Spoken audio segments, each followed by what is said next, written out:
ਨਾ ਦਿਖਾਵੇਂ ਰੱਬਾ ਜਦ ਆਪਣੇ ਆਪ ਤੇ ਹੱਦੋਂ ਵੱਧ ਗਰੂਰ ਹੋ ਜਾਵੇ। ਇੰਨੇ ਨੀਵੇਂ ਬਣਾ ਕੇ ਰੱਖੀ ਰੱਬਾ ਕਿ ਹਰ ਦਿਲ ਦੁਆ ਦੇਣ ਲਈ ਮਜਬੂਰ ਹੋ ਜਾਵੇ। ਅਦਾਰਾ ਮੀਡੀਆ ਪੰਜਾਬ ਟੀਵੀ ਵੇਖ ਰਹੇ ਸਾਰੇ ਹੀ ਦਰਸ਼ਕਾਂ ਦਾ ਮੈਂ ਨਵਜੀਤ ਕੌਰ ਪ੍ਰੋਗਰਾਮ ਕਿਛ ਸੁਣੀਏ ਕਿਛ ਕਹੀਏ ਵਿੱਚ ਤੁਹਾਡਾ ਸਭ ਦਾ ਸਵਾਗਤ ਕਰਦੀ ਹਾਂ। ਅੱਜ ਮੇਰੇ ਨਾਲ ਸਟੂਡੀਓ ਵਿੱਚ ਮੌਜੂਦ ਨੇ ਸਰਦਾਰ ਜਸਵੀਰ ਸਿੰਘ ਤੇ ਜਸਵੀਰ ਜੀ, ਜਿਨ੍ਹਾਂ ਨਾਲ ਅੱਜ ਅਸੀਂ ਗੱਲ ਕਰਾਂਗੇ ਜੋ ਅੱਜ ਥਾਂ ਤੇ ਇਸਤਰੀ ਦਿਵਸ ਮਨਾਇਆ ਜਾ ਰਿਹਾ ਉਸ ਬਾਰੇ। अव्वल अल्लाह नूर उपाया कुदरत के सब बंदे एक नूर ते सब जग उपजया कौन भले कौन मंदे।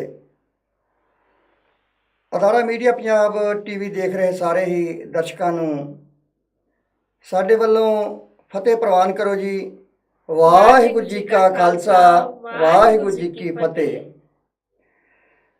अज का जो ये प्रोग्राम इस्त्री दिवस जो कि थां ते मनाया जा रहा है और कई मुल्कों के विच इस दिन ते छुट्टी भी की जाती है। इस ते आपां नवजीत जी गल करांगे कि की जेड़े ये आपां दिन मना रहे हैं, ये जेड़े वड्डे वड्डे समागम आपां कर रहे हैं, इन्हां ते वाकई जिहड़ी ये इस्त्री दिवस की जागरूकता ये आ रही है, जे आ रही है तो कितनी आ रही है और कित्थे कित्थे आ रही है। जिस मुल्क विच आपां बैठे हैं जर्मन दे विच, आपां पहलों इत्थों शुरुआत कर लैंदे हैं कि जदों इन्हां दी जदों दूसरी विश्व जंग होई है उदों इन्हां दा जिहड़े मनुख सी, जिहड़े पुरुष सी, जिहड़े आर्मी दे विच सीगे, वो बहुत ज़्यादा नुकसान हो गया सी।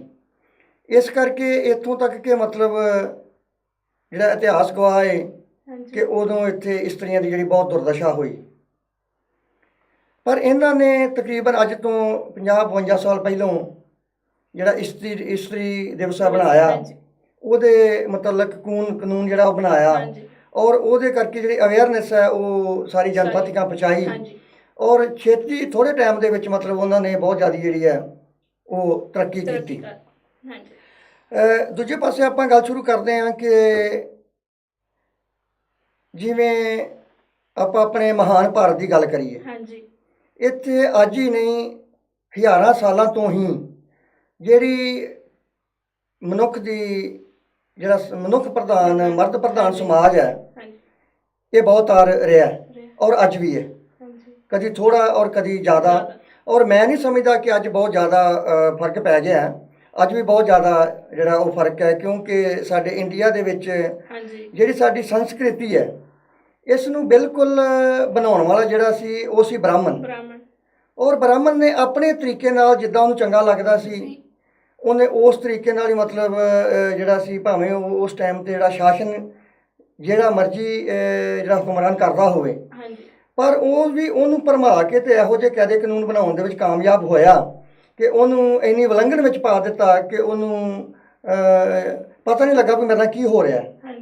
भावें वो मुसलमान राज होवे जां जिहड़े बाहरों गए सीगे वो होवे, उन्हां नूं ऐसे चक्कर भी उहदे विच पा दिता इस ब्राह्मण ने अपनी बुद्धि मुताबक कि उहनूं मतलब ये जिहड़ी सर्ब सांझी वालता की गल सी इहदे बारे पता नहीं लगा कि जिहड़ा इस्त्री और मर्द है ਇਹਦੇ ਵਿੱਚ ਬਿਲਕੁਲ ਹੀ ਜੇ ਆਪਾਂ ਕਹੀਏ ਵੀ ਆਪਾਂ ਸਿੱਖ ਧਰਮ ਨੂੰ ਬਿਲੋਂਗ ਕਰਦੇ ਹਾਂ, ਇਹਦੇ ਵਿੱਚ ਇੱਕ ਰੰਚਕ ਮਾਤਰ ਵੀ ਬਿਲਕੁਲ ਫਰਕ ਨਹੀਂ ਹੈ।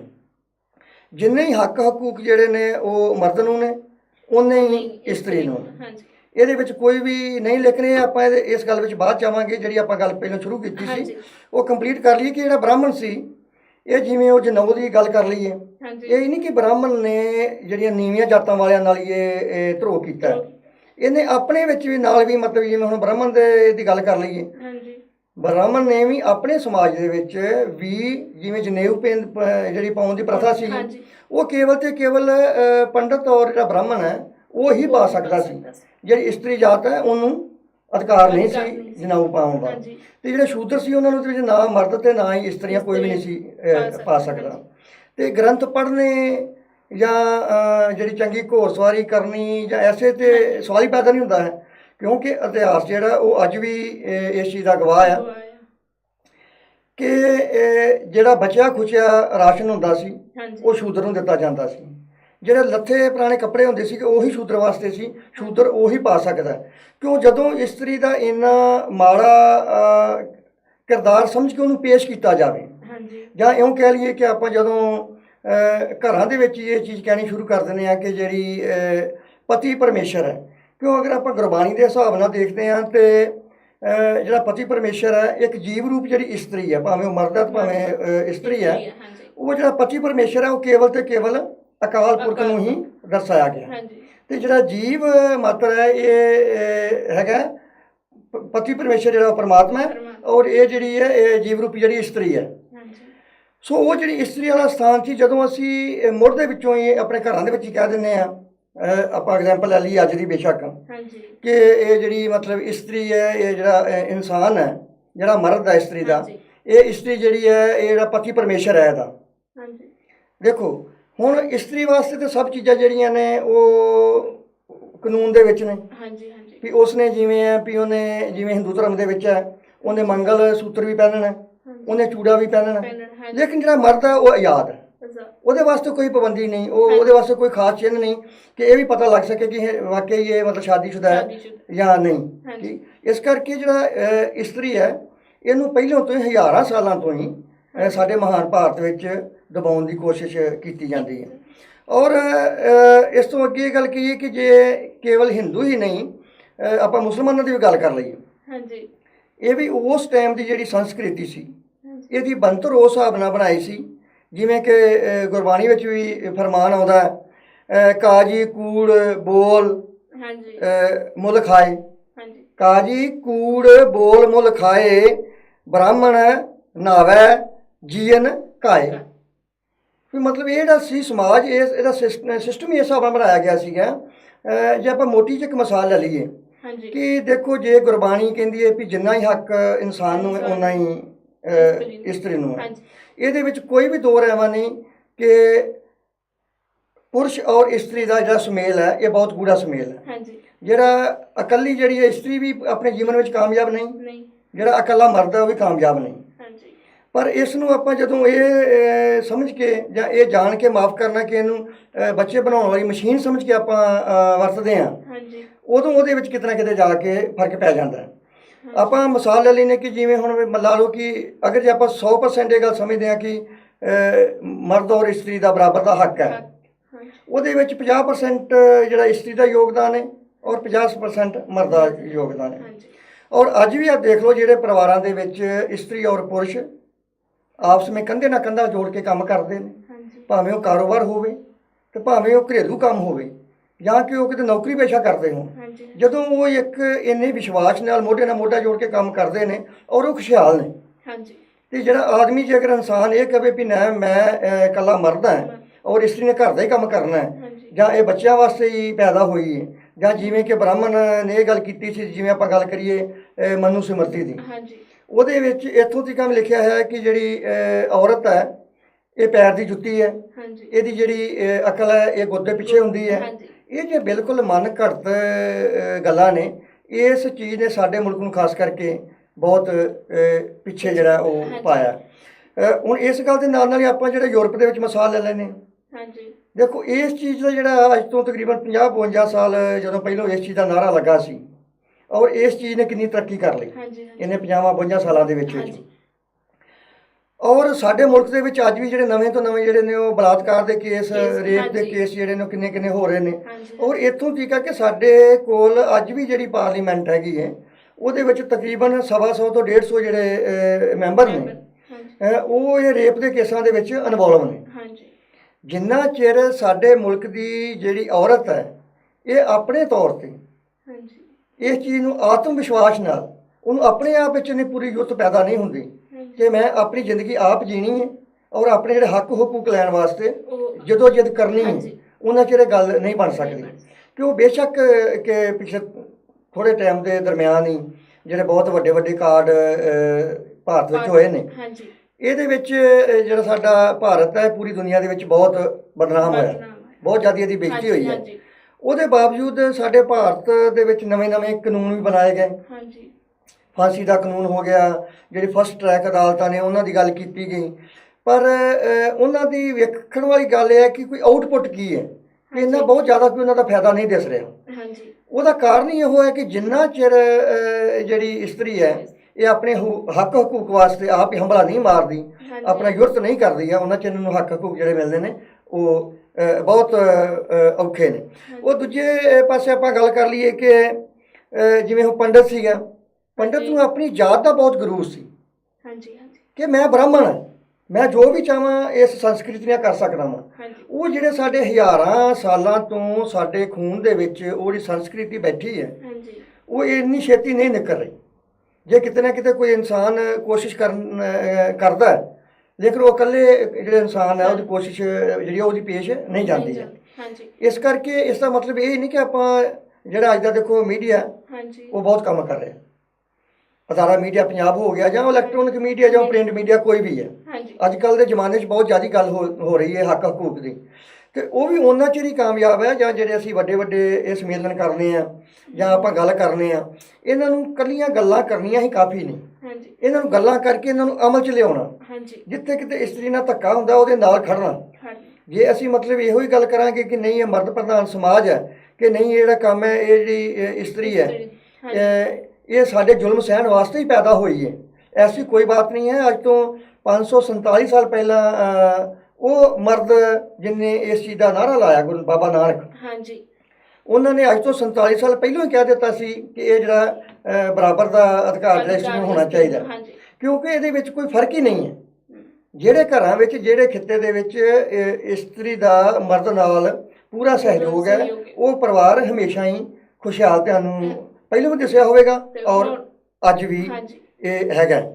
ਔਰ ਦੂਜੇ ਪਾਸੇ ਜਿਹੜਾ ਆਪਾਂ ਗੱਲ ਕਰੀਏ ਆਪਣੇ ਰੀਤੀ ਰਿਵਾਜ ਜਿਹੜੇ ਇੰਨੇ ਮਾੜੇ ਬਣ ਗਏ ਨੇ, ਮਾਫ਼ ਕਰਨਾ ਜਿੱਥੇ ਅਸੀਂ ਇਹ ਗੱਲ ਕਰਨ ਜਾ ਰਹੇ ਹਾਂ ਬੇਸ਼ੱਕ ਉਹ ਸਾਡੇ ਧਰਮ ਨਾਲ ਵੀ ਕਿਉਂ ਨਾ ਸੰਬੰਧਿਤ ਹੋਵੇ, ਲੇਕਿਨ ਜਿਹੜੀ ਗੱਲ ਸੱਚੀ ਹੈ ਦੇਖੋ ਨਵਜੀਤ ਜੀ ਉਹ ਕਰਨੀ ਬਣਦੀ ਹੈ, ਕਿਉਂਕਿ ਆਪਾਂ ਅਗਰ ਉਹ ਗੱਲ ਨੂੰ ਨਹੀਂ ਕਰਾਂਗੇ ਆਪਣੇ ਦਰਸ਼ਕਾਂ ਤੱਕ ਉਹ ਗੱਲ ਨਹੀਂ ਜਾਵੇਗੀ, ਆਪਾਂ ਉਸ ਚੀਜ਼ ਦਾ ਜਿਹੜਾ ਉਹ ਸੋਲੂਸ਼ਨ ਕੋਈ ਨਾ ਕੋਈ ਨਹੀਂ ਕਰ ਸਕਦੇ। ਹੁਣ ਜਿਹੜਾ ਬ੍ਰਾਹਮਣ ਹੈ ਇਹ ਸੱਤ ਫੇਰੇ ਲੈ ਲੈਂਦਾ ਅਗਨੀ ਦੇ ਆਲੇ ਦੁਆਲੇ, ਜਿਹੜਾ ਸਿੱਖ ਹੈ ਉਹ 4 ਲਾਵਾਂ ਲੈ ਲੈਂਦਾ ਗੁਰੂ ਗ੍ਰੰਥ ਸਾਹਿਬ ਦੇ ਦੁਆਲੇ। ਆਪਾਂ ਇੱਥੋਂ ਗੱਲ ਕਰਦੇ ਹਾਂ ਕਿ ਦੇਖੋ ਸਿੱਧਾ ਹੀ ਸਵਾਲ ਹੈ ਕਿ 7 ਲਾਵਾਂ ਪੰਡਤ ਦੀਆਂ ਔਰ 4 ਲਾਵਾਂ ਸਿੱਖਾਂ ਦੀਆਂ। ਇਸ ਤੋਂ ਬਾਅਦ ਜਿਹੜੇ ਬਾਕੀ ਜਿੰਨੇ ਰੀਤੀ ਰਿਵਾਜ ਨੇ ਉਹਨਾਂ ਦਾ ਬਿਲਕੁਲ ਕੋਈ ਵੀ ਅੰਤਰ ਨਹੀਂ ਹੈ, ਉਹ 100 ਦੇ 100% ਉਸੇ ਤਰੀਕੇ ਨਾਲ ਹੋ ਰਹੇ ਨੇ। ਉਸੇ ਜਿਹੜੀ ਬ੍ਰਾਹਮਣੀ ਕਾਂਡ ਸੀਗੇ ਉਹ ਕਰਮ ਕਾਂਡ ਦੇ ਤਰੀਕੇ ਨਾਲ ਹੀ ਜਿਹੜੇ ਦੂਜੇ ਸਾਰੇ ਕੰਮ ਹੋ ਰਹੇ ਨੇ, ਉਹਦੇ ਵਿੱਚ ਰੰਚਕ ਮਾਤਕ ਵੀ ਫਰਕ ਨਹੀਂ ਹੈ। ਹੁਣ ਆਪਾਂ ਗੱਲ ਕਰਦੇ ਹਾਂ ਕਿ ਜਿਹੜੇ ਹੁਣ ਫੇਰਿਆਂ ਦੀ ਗੱਲ ਹੈ, ਠੀਕ ਹੈ, ਬਹੁਤ ਹੀ ਵਧੀਆ ਗੱਲ ਹੈ ਕਿ ਥੋੜ੍ਹਾ ਜਿਹਾ ਸੁਧਾਰ ਖਾਸ ਕਰਕੇ ਸਾਡੀ ਸਿੱਖ ਕੌਮ ਦੇ ਵਿੱਚ ਆ ਰਹੀ ਜਾਗਰੂਕਤੀ। ਜਦੋਂ ਅਸੀਂ ਫੇਰੇ ਕਰਾਉਂਦੇ ਹਾਂ ਉਦੋਂ ਦੇਖੋ ਲੜਕੀ ਔਰ ਲੜਕੇ ਨੂੰ ਜਦੋਂ ਆਪਾਂ ਧੰਨ ਸ੍ਰੀ ਗੁਰੂ ਗ੍ਰੰਥ ਸਾਹਿਬ ਜੀ ਦੇ ਸਾਹਮਣੇ ਬਿਠਾਉਂਦੇ ਹਾਂ ਉਹਦੇ ਵਿੱਚ ਹੀ ਅਸੀਂ ਥੋੜ੍ਹਾ ਜਿਹਾ ਜਿਹੜਾ ਫਰਕ ਪਾ ਦਿੰਦੇ ਹਾਂ ਕਿ ਨਹੀਂ ਜੀ ਜਿਹੜੀ ਲੜਕੀ ਆ ਉਹ ਮੁੰਡੇ ਦੇ ਖੱਬੇ ਪਾਸੇ ਜਿਹੜੀ ਆ ਉਹ ਬਹਿਣੀ ਚਾਹੀਦੀ ਹੈ, ਔਰ ਜਦੋਂ ਮੁੰਡੇ ਨੇ ਅੱਗੇ ਹੋ ਕੇ ਤੁਰਨਾ ਲੜ ਫੜਨ ਤੋਂ ਬਾਅਦ ਲੜਕੀ ਨੇ ਪਿੱਛੇ ਹੋ ਜਾਣਾ। ਔਰ ਜਿੱਥੋਂ ਤੱਕ ਮਤਲਬ ਮੇਰਾ ਇਹ ਤੁਛ ਬੁੱਧੀ ਮੁਤਾਬਕ ਇਹ ਤਜਰਬਾ ਜਾਂ ਮੈਂ ਜੋ ਵਿਚਾਰ ਸਕਿਆ ਵਾਂ, ਉਹਦਾ ਮਤਲਬ ਇਹ ਹੁੰਦਾ ਵੀ ਪੱਲਾ ਫੜਾਉਣ ਦਾ ਮਤਲਬ ਵੀ ਪੱਲੂ ਫੜਾ ਦਿੱਤਾ। ਗੱਲ ਬੇਸ਼ੱਕ ਇਹ ਛੋਟੀ ਲੱਗਦੀ ਹੈ ਦੇਖਣ ਨੂੰ ਸੁਣਨ ਨੂੰ, ਪਰ ਇਹਦਾ ਮਕਸਦ ਬਹੁਤ ਵੱਡਾ ਹੈ। ਮਕਸਦ ਵੱਡਾ ਇਸ ਤਰ੍ਹਾਂ ਹੈ ਕਿ ਦੇਖੋ ਹੁਣ ਕਿਸੇ ਨੂੰ ਆਪਾਂ ਕਹਿ ਦਿੰਦੇ ਵੀ ਕਿਸੇ ਨੇ ਕਿਸੇ ਦਾ ਪੱਲੂ ਫੜ ਲਿਆ ਬਾਈ, ਉਹਦਾ ਮਤਲਬ ਕੀ ਉਹਦੇ ਪਿੱਛੇ ਲੱਗ ਗਈ। ਇਹਦਾ ਮਤਲਬ ਇਹ ਹੋ ਗਿਆ ਸ਼ਰੇਆਮ ਕਿ ਜਿਹੜੀ ਮਰਦ ਪ੍ਰਧਾਨ ਸਮਾਜ ਹੈ ਜਿਹੜਾ ਉਹਦੇ ਮੂਹਰੇ ਮਰਦ ਰਹੇਗਾ, ਉਹਦਾ ਪੱਲੂ ਇਸਤਰੀ ਨੇ ਫੜਿਆ ਸਾਰੀ ਜ਼ਿੰਦਗੀ, ਉਹ ਭਾਵੇਂ ਗਲਤ ਹੋਵੇ ਉਹ ਭਾਵੇਂ ਠੀਕ ਹੋਵੇ, ਉਹਨੂੰ ਜਿਹੜੀ ਇਸਤਰੀ ਹੈ ਉਹਨੂੰ ਗੱਲ ਉਹਦੀ ਮੰਨਣੀ ਪਵੇਗੀ। ਅੱਛਾ, ਦੂਜੇ ਪਾਸੇ ਆਪਾਂ ਅੱਗੇ ਚੱਲਦੇ ਹਾਂ ਔਰ ਆਪਣੇ ਵੇਖਣ ਦੇ ਵਿੱਚ ਵੀ ਗੱਲਾਂ ਆਈਆਂ ਨੇ। ਮੰਨ ਲਓ ਕਿ ਅਸੀਂ ਜਿਹੜਾ ਮਨੁੱਖ ਹੈ ਉਹ ਜਿੰਨਾ ਮਰਜ਼ੀ ਸ਼ਰਾਬੀ ਕਬਾਬੀ ਹੋਵੇ, ਜਿੰਨਾ ਮਰਜ਼ੀ ਉਹ ਜੂਆ ਖੇਡਦਾ ਹੋਵੇ, ਜਿੰਨਾ ਮਰਜ਼ੀ ਹੋਵੇ ਵਿਚਾਰੀ ਹੋਵੇ, ਉਹ ਭਾਵੇਂ 1 ਵਜੇ ਰਾਤ ਨੂੰ ਘਰ ਆਵੇ, ਲੇਕਿਨ ਜਿਹੜੀ ਇਸਤਰੀ ਹੈ ਉਹਦੀ ਵੇਟ ਕਰਕੇ ਉਹਦੀ ਉਡੀਕ ਕਰਦੀ ਵੀ ਕਦੋਂ ਮੇਰਾ ਇਹ ਪਤੀ ਪਰਮੇਸ਼ਰ ਆਵੇਗਾ ਔਰ ਫਿਰ ਮੈਂ ਰੋਟੀ ਖਾਵਾਂਗੀ ਤੇ ਉਹਨੂੰ ਸਵਾ ਕੇ ਫਿਰ ਮੈਂ ਸਵਾਵਾਂਗੀ। ਸੋ ਇਹ ਜਿਹੜੀਆਂ ਗੱਲਾਂ ਨੇ ਜਦ ਤੱਕ ਸਾਡੀ ਮਾਨਸਿਕਤਾ ਜਿਹੜੀ ਹੈ ਇਹ ਕਲੀਅਰ ਨਹੀਂ ਹੁੰਦੀ, ਅਸੀਂ ਬੇਸ਼ੱਕ ਜਿੰਨੀਆਂ ਮਰਜ਼ੀ ਅਟਾਰਾਂ ਮਾਰੀ ਜਾਈਏ ਵੀ ਗੁਰੂ ਨਾਨਕ ਪਾਤਸ਼ਾਹ ਦੇ ਸਿੱਖਾਂ, ਗੁਰੂ ਨਾਨਕ ਪਾਤਸ਼ਾਹ ਦੇ ਸਿੱਖਾਂ, ਪਰ ਉਹਨਾਂ ਚਿਰ ਇਹ ਕਿਤੇ ਗੱਲ ਨਹੀਂ ਬਣਨੀ ਜਿੰਨਾ ਚਿਰ ਅਸੀਂ ਆਪਣੇ ਆਪ ਨੂੰ ਇਹ ਉਸ ਸਿਧਾਂਤ ਮੁਤਾਬਕ ਚਲਾਉਣ ਦੀ ਕੋਸ਼ਿਸ਼ ਨਹੀਂ ਕਰਦੇ। ਹੁਣ ਅੱਗੇ ਆਪਾਂ ਨਿੱਕੀ ਜਿਹੀ ਗੱਲ ਕਰ ਲੈਂਦੇ ਹੋਰ ਵੇਰਵੇ ਆਪਾਂ ਦਿੰਦੇ ਆ ਆਪਣੇ ਜਿਹੜੇ ਅੱਜ ਕੱਲ੍ਹ ਦੇ ਘਰੇਲੂ ਆਪਾਂ ਰੋਜ਼ਾਨਾ ਦੇਖਦੇ ਹਾਂ। ਹਾਂਜੀ, ਇੱਥੇ ਸਵਾਲ ਇੱਕ ਸਰ ਮੈਂ ਤੁਹਾਨੂੰ ਪੁੱਛਣਾ, ਜਦੋਂ ਤੁਸੀਂ ਅੱਗੇ ਕਿਹਾ ਸੀ ਕਿ ਜਿਵੇਂ ਹਿੰਦੂ ਧਰਮ ਦੇ ਵਿੱਚ ਚੂੜਾ ਪਹਿਨਦੀਆਂ ਨੇ ਹਨਾ ਜੀ, ਤੇ ਤੁਹਾਨੂੰ ਮੈਨੂੰ ਇਹ ਦੱਸੋ ਕਿ ਸਿੱਖ ਧਰਮ ਦੇ ਵਿੱਚ ਵੀ ਇਹ ਲਾਗੂ ਹੈਗਾ ਕਿ ਚੂੜਾ ਪਾਉਣਾ, ਇਹ ਹਾਰ ਸ਼ਿੰਗਾਰ ਕਰਨਾ? ਨਹੀਂ, ਬਿਲਕੁਲ ਨਹੀਂ। ਚੂੜਾ ਜਾਂ ਇਹ ਜਿਹੜਾ ਮੰਗਲ ਸੂਤਰ ਵਗੈਰਾ ਇਹਦਾ ਕੋਈ ਵੀ ਰੀਤੀ ਰਿਵਾਜ ਜਿਹੜਾ ਹਾਂਜੀ ਇਹ ਸਿੱਖ ਮੁਤਾਬਕ ਨਹੀਂ। ਸਿੱਖ ਮੁਤਾਬਕ ਜਿਹੜਾ ਠੀਕ ਹੈ, ਜਿਹੜਾ ਕੜਾ ਦਿੱਤਾ ਹੈ ਬਾਦਸ਼ਾਹ ਨੇ ਹਾਂਜੀ ਉਹ ਸਧਾਰਨ ਜੀਵਨ ਦੇ ਵਿੱਚ ਹੈਗਾ, ਉਹੀ ਇਹਦੇ ਵਾਸਤੇ ਚੂੜੇ ਵਾਲਾ ਕੋਈ ਸਿਧਾਂਤ ਜਿਹੜਾ ਉਹ ਬਿਲਕੁਲ ਹੈ ਨਹੀਂ ਠੀਕ ਜੀ। ਅੱਗੇ ਆਪਾਂ ਗੱਲ ਕਰਦੇ ਸੀ ਕਿ ਆਪਾਂ ਅੱਗੇ ਚੱਲੀਏ ਕਿ ਮੰਨ ਲਓ ਆਪਾਂ ਐਗਜ਼ਾਮਪਲ ਲੈਂਦੇ ਹਾਂ ਵੀ ਇੱਕ ਘਰ ਦੇ ਵਿੱਚ ਕਿਸੇ ਦੀ ਭੈਣ ਦਾ ਜਿਹੜੀ ਆ ਉਹ ਸ਼ਾਦੀ ਹੈ, ਹਾਂਜੀ ਉਹਨੇ ਦਿਨ ਮਤਲਬ ਉਹ ਹਫਤਾ 10 ਦਿਨ ਉਹ ਮੁੰਡਾ ਪੈਰੀ ਜੁੱਤੀ ਵੀ ਨਹੀਂ ਪਾਉਂਦਾ ਵੀ ਮੇਰੀ ਭੈਣ ਦੀ ਸ਼ਾਦੀ ਹੈ, ਸ਼ਾਦੀ ਉਹਦੇ ਮਤਲਬ ਭੱਜਾ ਫਿਰਦਾ ਉਹਦੀ ਖੁਸ਼ੀ ਦੇ ਵਿੱਚ ਕੰਮਕਾਰ ਕਰਦਾ ਫਿਰਦਾ। ਹਾਂਜੀ ਉਹੋ ਹੀ ਮੁੰਡਾ ਜਦੋਂ ਆਪਣੇ ਸਹੁਰਿਆਂ ਘਰ ਜਾਂਦਾ, ਜਦੋਂ ਉਹਦੀ ਇਹ ਜਿਹੜੀ ਸਾਲੀ ਹੈ ਉਹਦੀ ਸ਼ਾਦੀ ਹੁੰਦੀ ਹੈ, ਤੇ ਉੱਥੇ ਜਾ ਕੇ ਬਿਲਕੁਲ ਉਹ ਕੱਖਾ ਜਿਹੜਾ ਉਹ ਦੋਰਾ ਨਹੀਂ ਕਰਦਾ। ਹਾਂਜੀ ਉਹ ਈਵਨ ਕਿ ਜਾ ਕੇ ਸਮਾਂ ਸਹੁਰਿਆਂ ਤੇ ਬੋਝ ਬਣ ਜਾਂਦਾ। ਉਹ ਕਹਿੰਦਾ ਜੀ ਮੈਂ ਤੁਹਾਡਾ ਜਵਾਈ ਆ, ਮੈਨੂੰ ਤੁਸੀਂ ਸੇਵਾ ਵੀ ਕਰੋ, ਹਾਂਜੀ ਰੋਟੀ ਪਾਣੀ ਵੀ ਦੇਵੋ, ਤੇ ਮੰਜਾ ਬਿਸਤਰੇ ਵਿਛਾ ਕੇ ਦਿਓ, ਕੁਰਸੀ ਵੀ ਦਿਓ, ਮੁੜ ਮੁੜ ਕੇ ਮੈਨੂੰ ਪੁੱਛਿਆ ਵੀ ਜਾਵੇ, ਹੈ ਨਾ।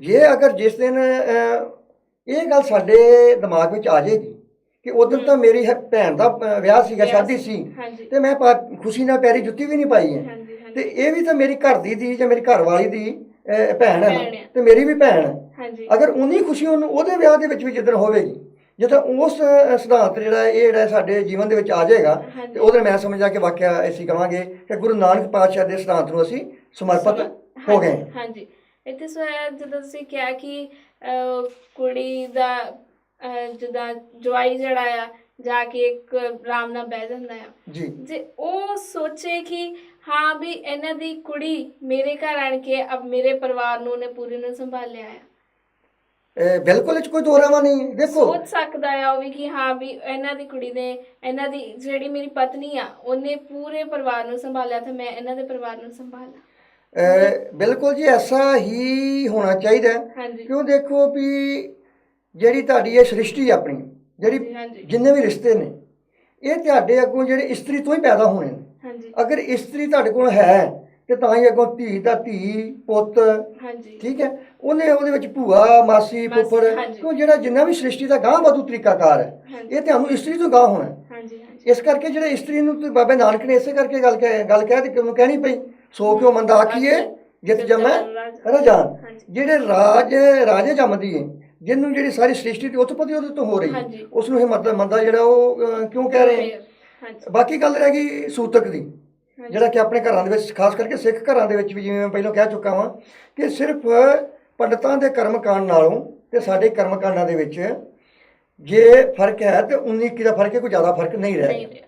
ਹਾਂਜੀ ਜਦੋਂ ਮੁੰਡਾ ਜੰਮੇ ਤੇ ਵਾਕਿਆ ਹੀ ਉਹ ਦਰਵਾਜ਼ੇ ਦੇ ਮੂਹਰੇ ਉਹਨਾਂ ਨੇ ਪਤਾ ਨਹੀਂ ਉਹ ਸ਼ਰੀਂ ਦੇ ਪੱਤੇ ਹੁੰਦੇ ਨੇ ਜਾਂ ਕੀ ਹੁੰਦੇ ਨੇ ਉਹ ਬੰਨ੍ਹਦੇ ਨੇ, ਹਾਂਜੀ। ਕੁੜੀਆਂ ਦੋ ਤਿੰਨ ਹੇਠ ਤੇ ਹੋ ਗਈਆਂ ਨੇ ਤੇ ਬਸ ਸੋਗ ਹੋ ਜਾਣਾ। ਹਾਂਜੀ ਜੇ ਅਗਰ ਮੁੰਡਾ ਜੰਮਿਆ ਤੇ ਕਿਸੇ ਵਧਾਈ ਨਹੀਂ ਦਿੱਤੀ ਤੇ ਸਾੜਾ ਪੈ ਜਾਣਾ ਵੀ ਉਹਨਾਂ ਨੇ ਵਧਾਈ ਨਹੀਂ ਦਿੱਤੀ ਹੈ। ਹਾਂਜੀ। ਇਹ ਜਿਹੜੀਆਂ ਚੀਜ਼ਾਂ ਨੇ ਇਹ ਦਰਅਸਲ ਬਹੁਤ ਹੀ ਇੱਕ ਪਿਛੜ ਖਿੱਚੂ ਚੀਜ਼ਾਂ ਨੇ। ਹਾਂਜੀ। ਔਰ ਜਦੋਂ ਅੱਜ ਵੀ ਅਸੀਂ ਇਹ ਗੱਲ ਦੇਖਦੇ ਹਾਂ ਕਿ ਅਸੀਂ ਮੁੰਡਿਆਂ ਨੂੰ ਜ਼ਿਆਦਾ ਪਿਆਰ ਕਰਨੇ ਆ ਤੇ ਕੁੜੀਆਂ ਔਰ ਧੀਆਂ ਨੂੰ ਜਿਹੜੀਆਂ ਉਹ ਥੋੜਾ ਪਿੱਛੇ ਕਰਕੇ ਦੇਖਦੇ ਆ, ਹਾਂਜੀ। ਜ਼ਰੂਰ ਉਹਨਾਂ ਦੇ ਵਿੱਚ ਵੀ ਉਹੀ ਦਿਲ ਹੈ, ਉਹੀ ਦਿਮਾਗ ਹੈ, ਦਿਮਾਗ। ਉਹਨਾਂ ਦੇ ਵਿੱਚ ਵੀ ਇਹ ਚੀਜ਼ ਕਿਤੇ ਨਾ ਕਿਤੇ ਆਉਂਦੀ ਹੈ ਕਿ ਮਤਲਬ ਪੁੱਤ ਨੂੰ ਜ਼ਿਆਦਾ ਪਿਆਰ ਦੇ ਰਹੇ ਨੇ, ਮੈਨੂੰ ਪਿਆਰ ਘੱਟ ਆ ਰਿਹਾ। ਔਰ ਇਹੀ ਸ਼ਾਇਦ ਕਾਰਨ ਹੈ ਕਿ ਜਿਹੜਾ ਸਾਡਾ ਅੱਜ ਦਾ ਜਿਹੜੇ ਜਿੰਨੇ ਮੁੰਡੇ ਨੇ ਉਹ ਜ਼ਿਆਦਾ ਵਿਗੜ ਰਹੇ ਨੇ, ਹਾਂਜੀ। ਕਿਉਂ ਅਸੀਂ ਧਿਆਨ ਘੱਟ ਦੇ ਰਹੇ ਹਾਂ ਧੀਆਂ ਵੱਲ। ਹਾਂਜੀ ਹਾਂਜੀ ਜਦੋਂ ਅਸੀਂ ਧੀਆਂ ਵੱਲ ਵੀ ਬਰਾਬਰ ਦਾ ਧਿਆਨ ਦੇਵਾਂਗੇ ਵੀ ਠੀਕ ਹੈ ਪਰਵਾਹ ਨਹੀਂ ਕਰਾਂਗੇ ਹਾਂਜੀ ਵੀ ਠੀਕ ਹੈ ਜਿੰਨਾ ਪੁੱਤ ਦਾ ਅਧਿਕਾਰ ਹੈ ਉਹਨਾਂ ਹੀ ਧੀ ਦਾ ਹੈ, ਹਾਂਜੀ ਤੇ ਵਾਕਿਆ ਉਹਦੇ ਧੀ ਦੇ ਦਿਲ ਦੇ ਵਿੱਚ ਵੀ ਇਹ ਗੱਲ ਨਹੀਂ ਆਵੇ। ਹਾਂਜੀ ਇੱਥੇ ਸਰ ਇੱਕ ਸਵਾਲ ਹੋਰ ਆਉਂਦਾ ਹੈ ਕਿ ਜਿੱਦਾਂ ਮਾਪੇ ਕਹਿੰਦੇ ਨੇ ਜੀ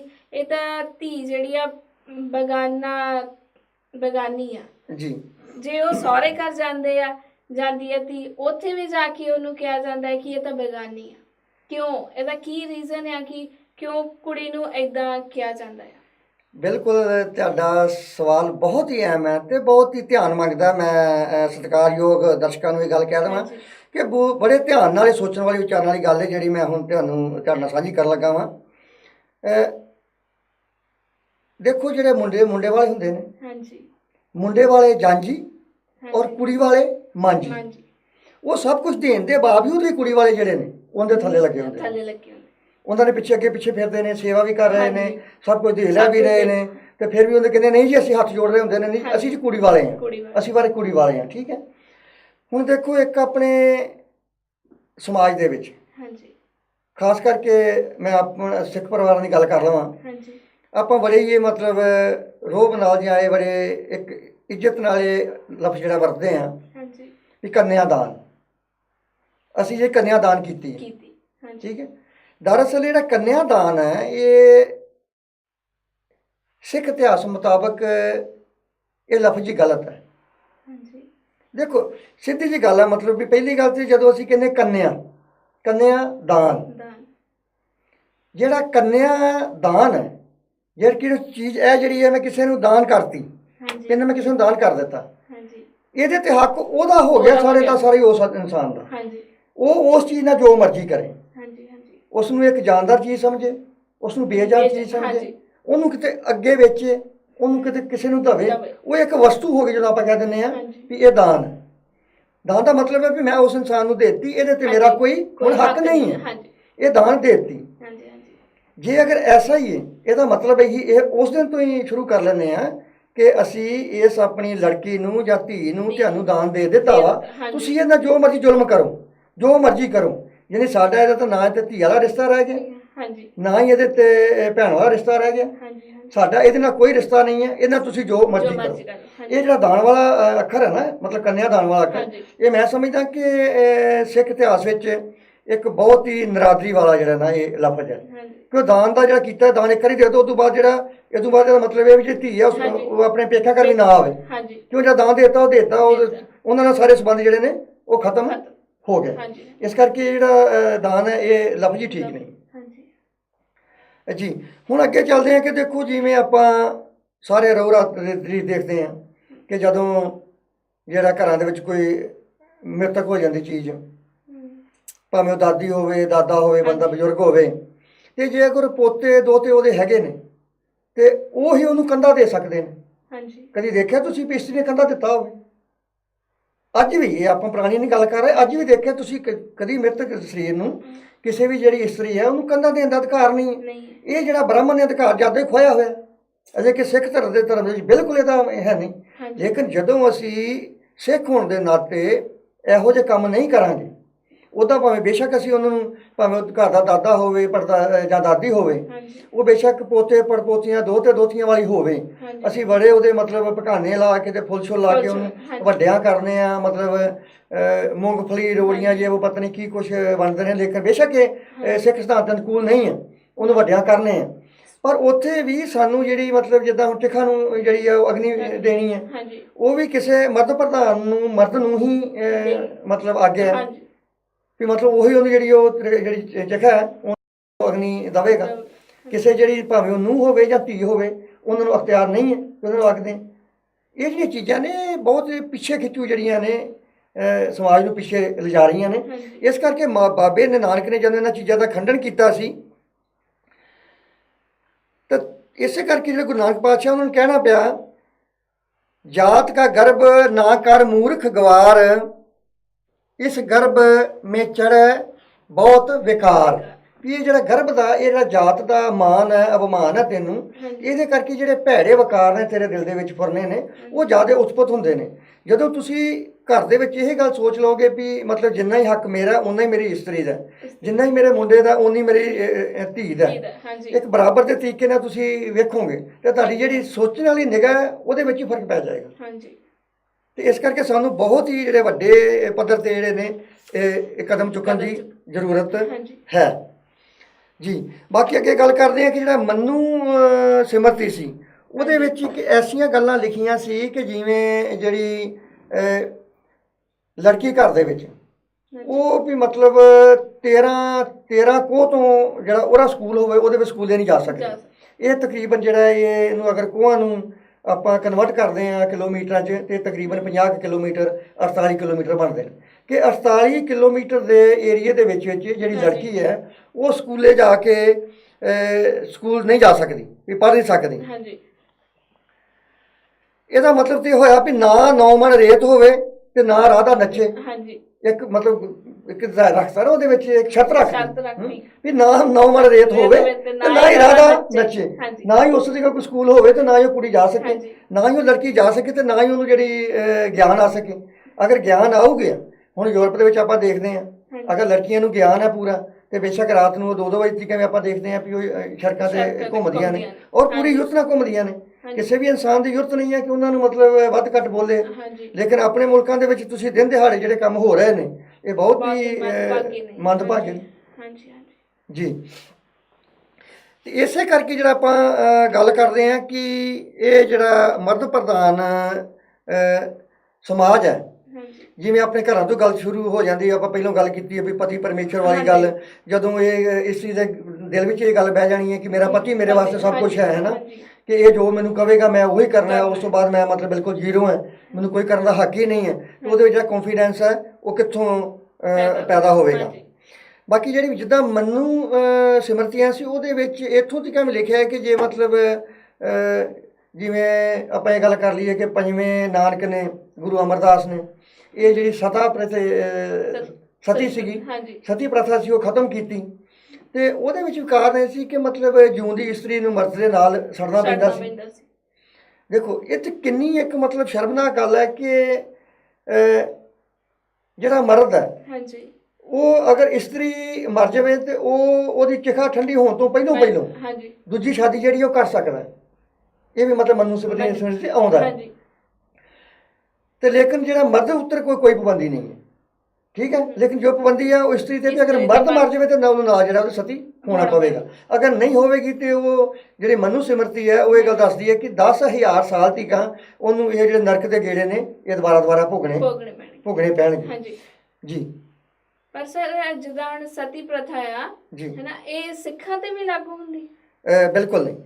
ਇਹਦਾ ਜਿਹੜਾ ਸੀ, ਇਹ ਜਿਹੜਾ ਤੀਸਰੇ ਨਾਨਕ ਸੀ ਗੁਰੂ ਅਮਰਦਾਸ ਜੀ, ਉਹਨਾਂ ਨੇ ਸਤੀ ਪ੍ਰਥਾ ਜਿਹੜੀ ਸੀ ਇਹ ਉਸ ਟਾਈਮ ਦੇ ਜਿਹੜਾ ਮੁਗਲ ਰਾਜਾ ਸੀ ਉਹਦੇ ਕੋਲ ਬਹੁਤ ਹੀ ਜਦੋਜਹਿਦ ਨਾਲ ਇਹ ਜਿਹੜਾ ਕਾਨੂੰਨ ਸੀ ਉਦੋਂ ਖਤਮ ਕਰਵਾ ਦਿੱਤਾ ਸੀ।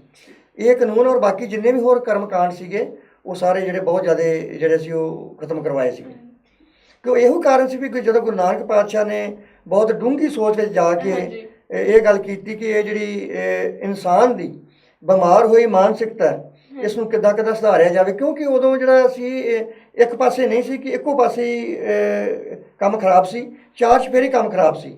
ਪਰ ਅਫਸੋਸ ਇਹ ਹੁੰਦਾ ਹੈ ਕਿ ਜਿਹੜੇ ਉਸ ਟਾਈਮ ਦੇ ਸਿੱਖ ਬਣ ਗਏ ਸੀਗੇ ਉਹਨਾਂ ਦਾ ਤੇ ਅੱਜ ਸਿੱਖਾਂ ਦਾ ਵੀ ਬਹੁਤ ਫਰਕ ਹੈ।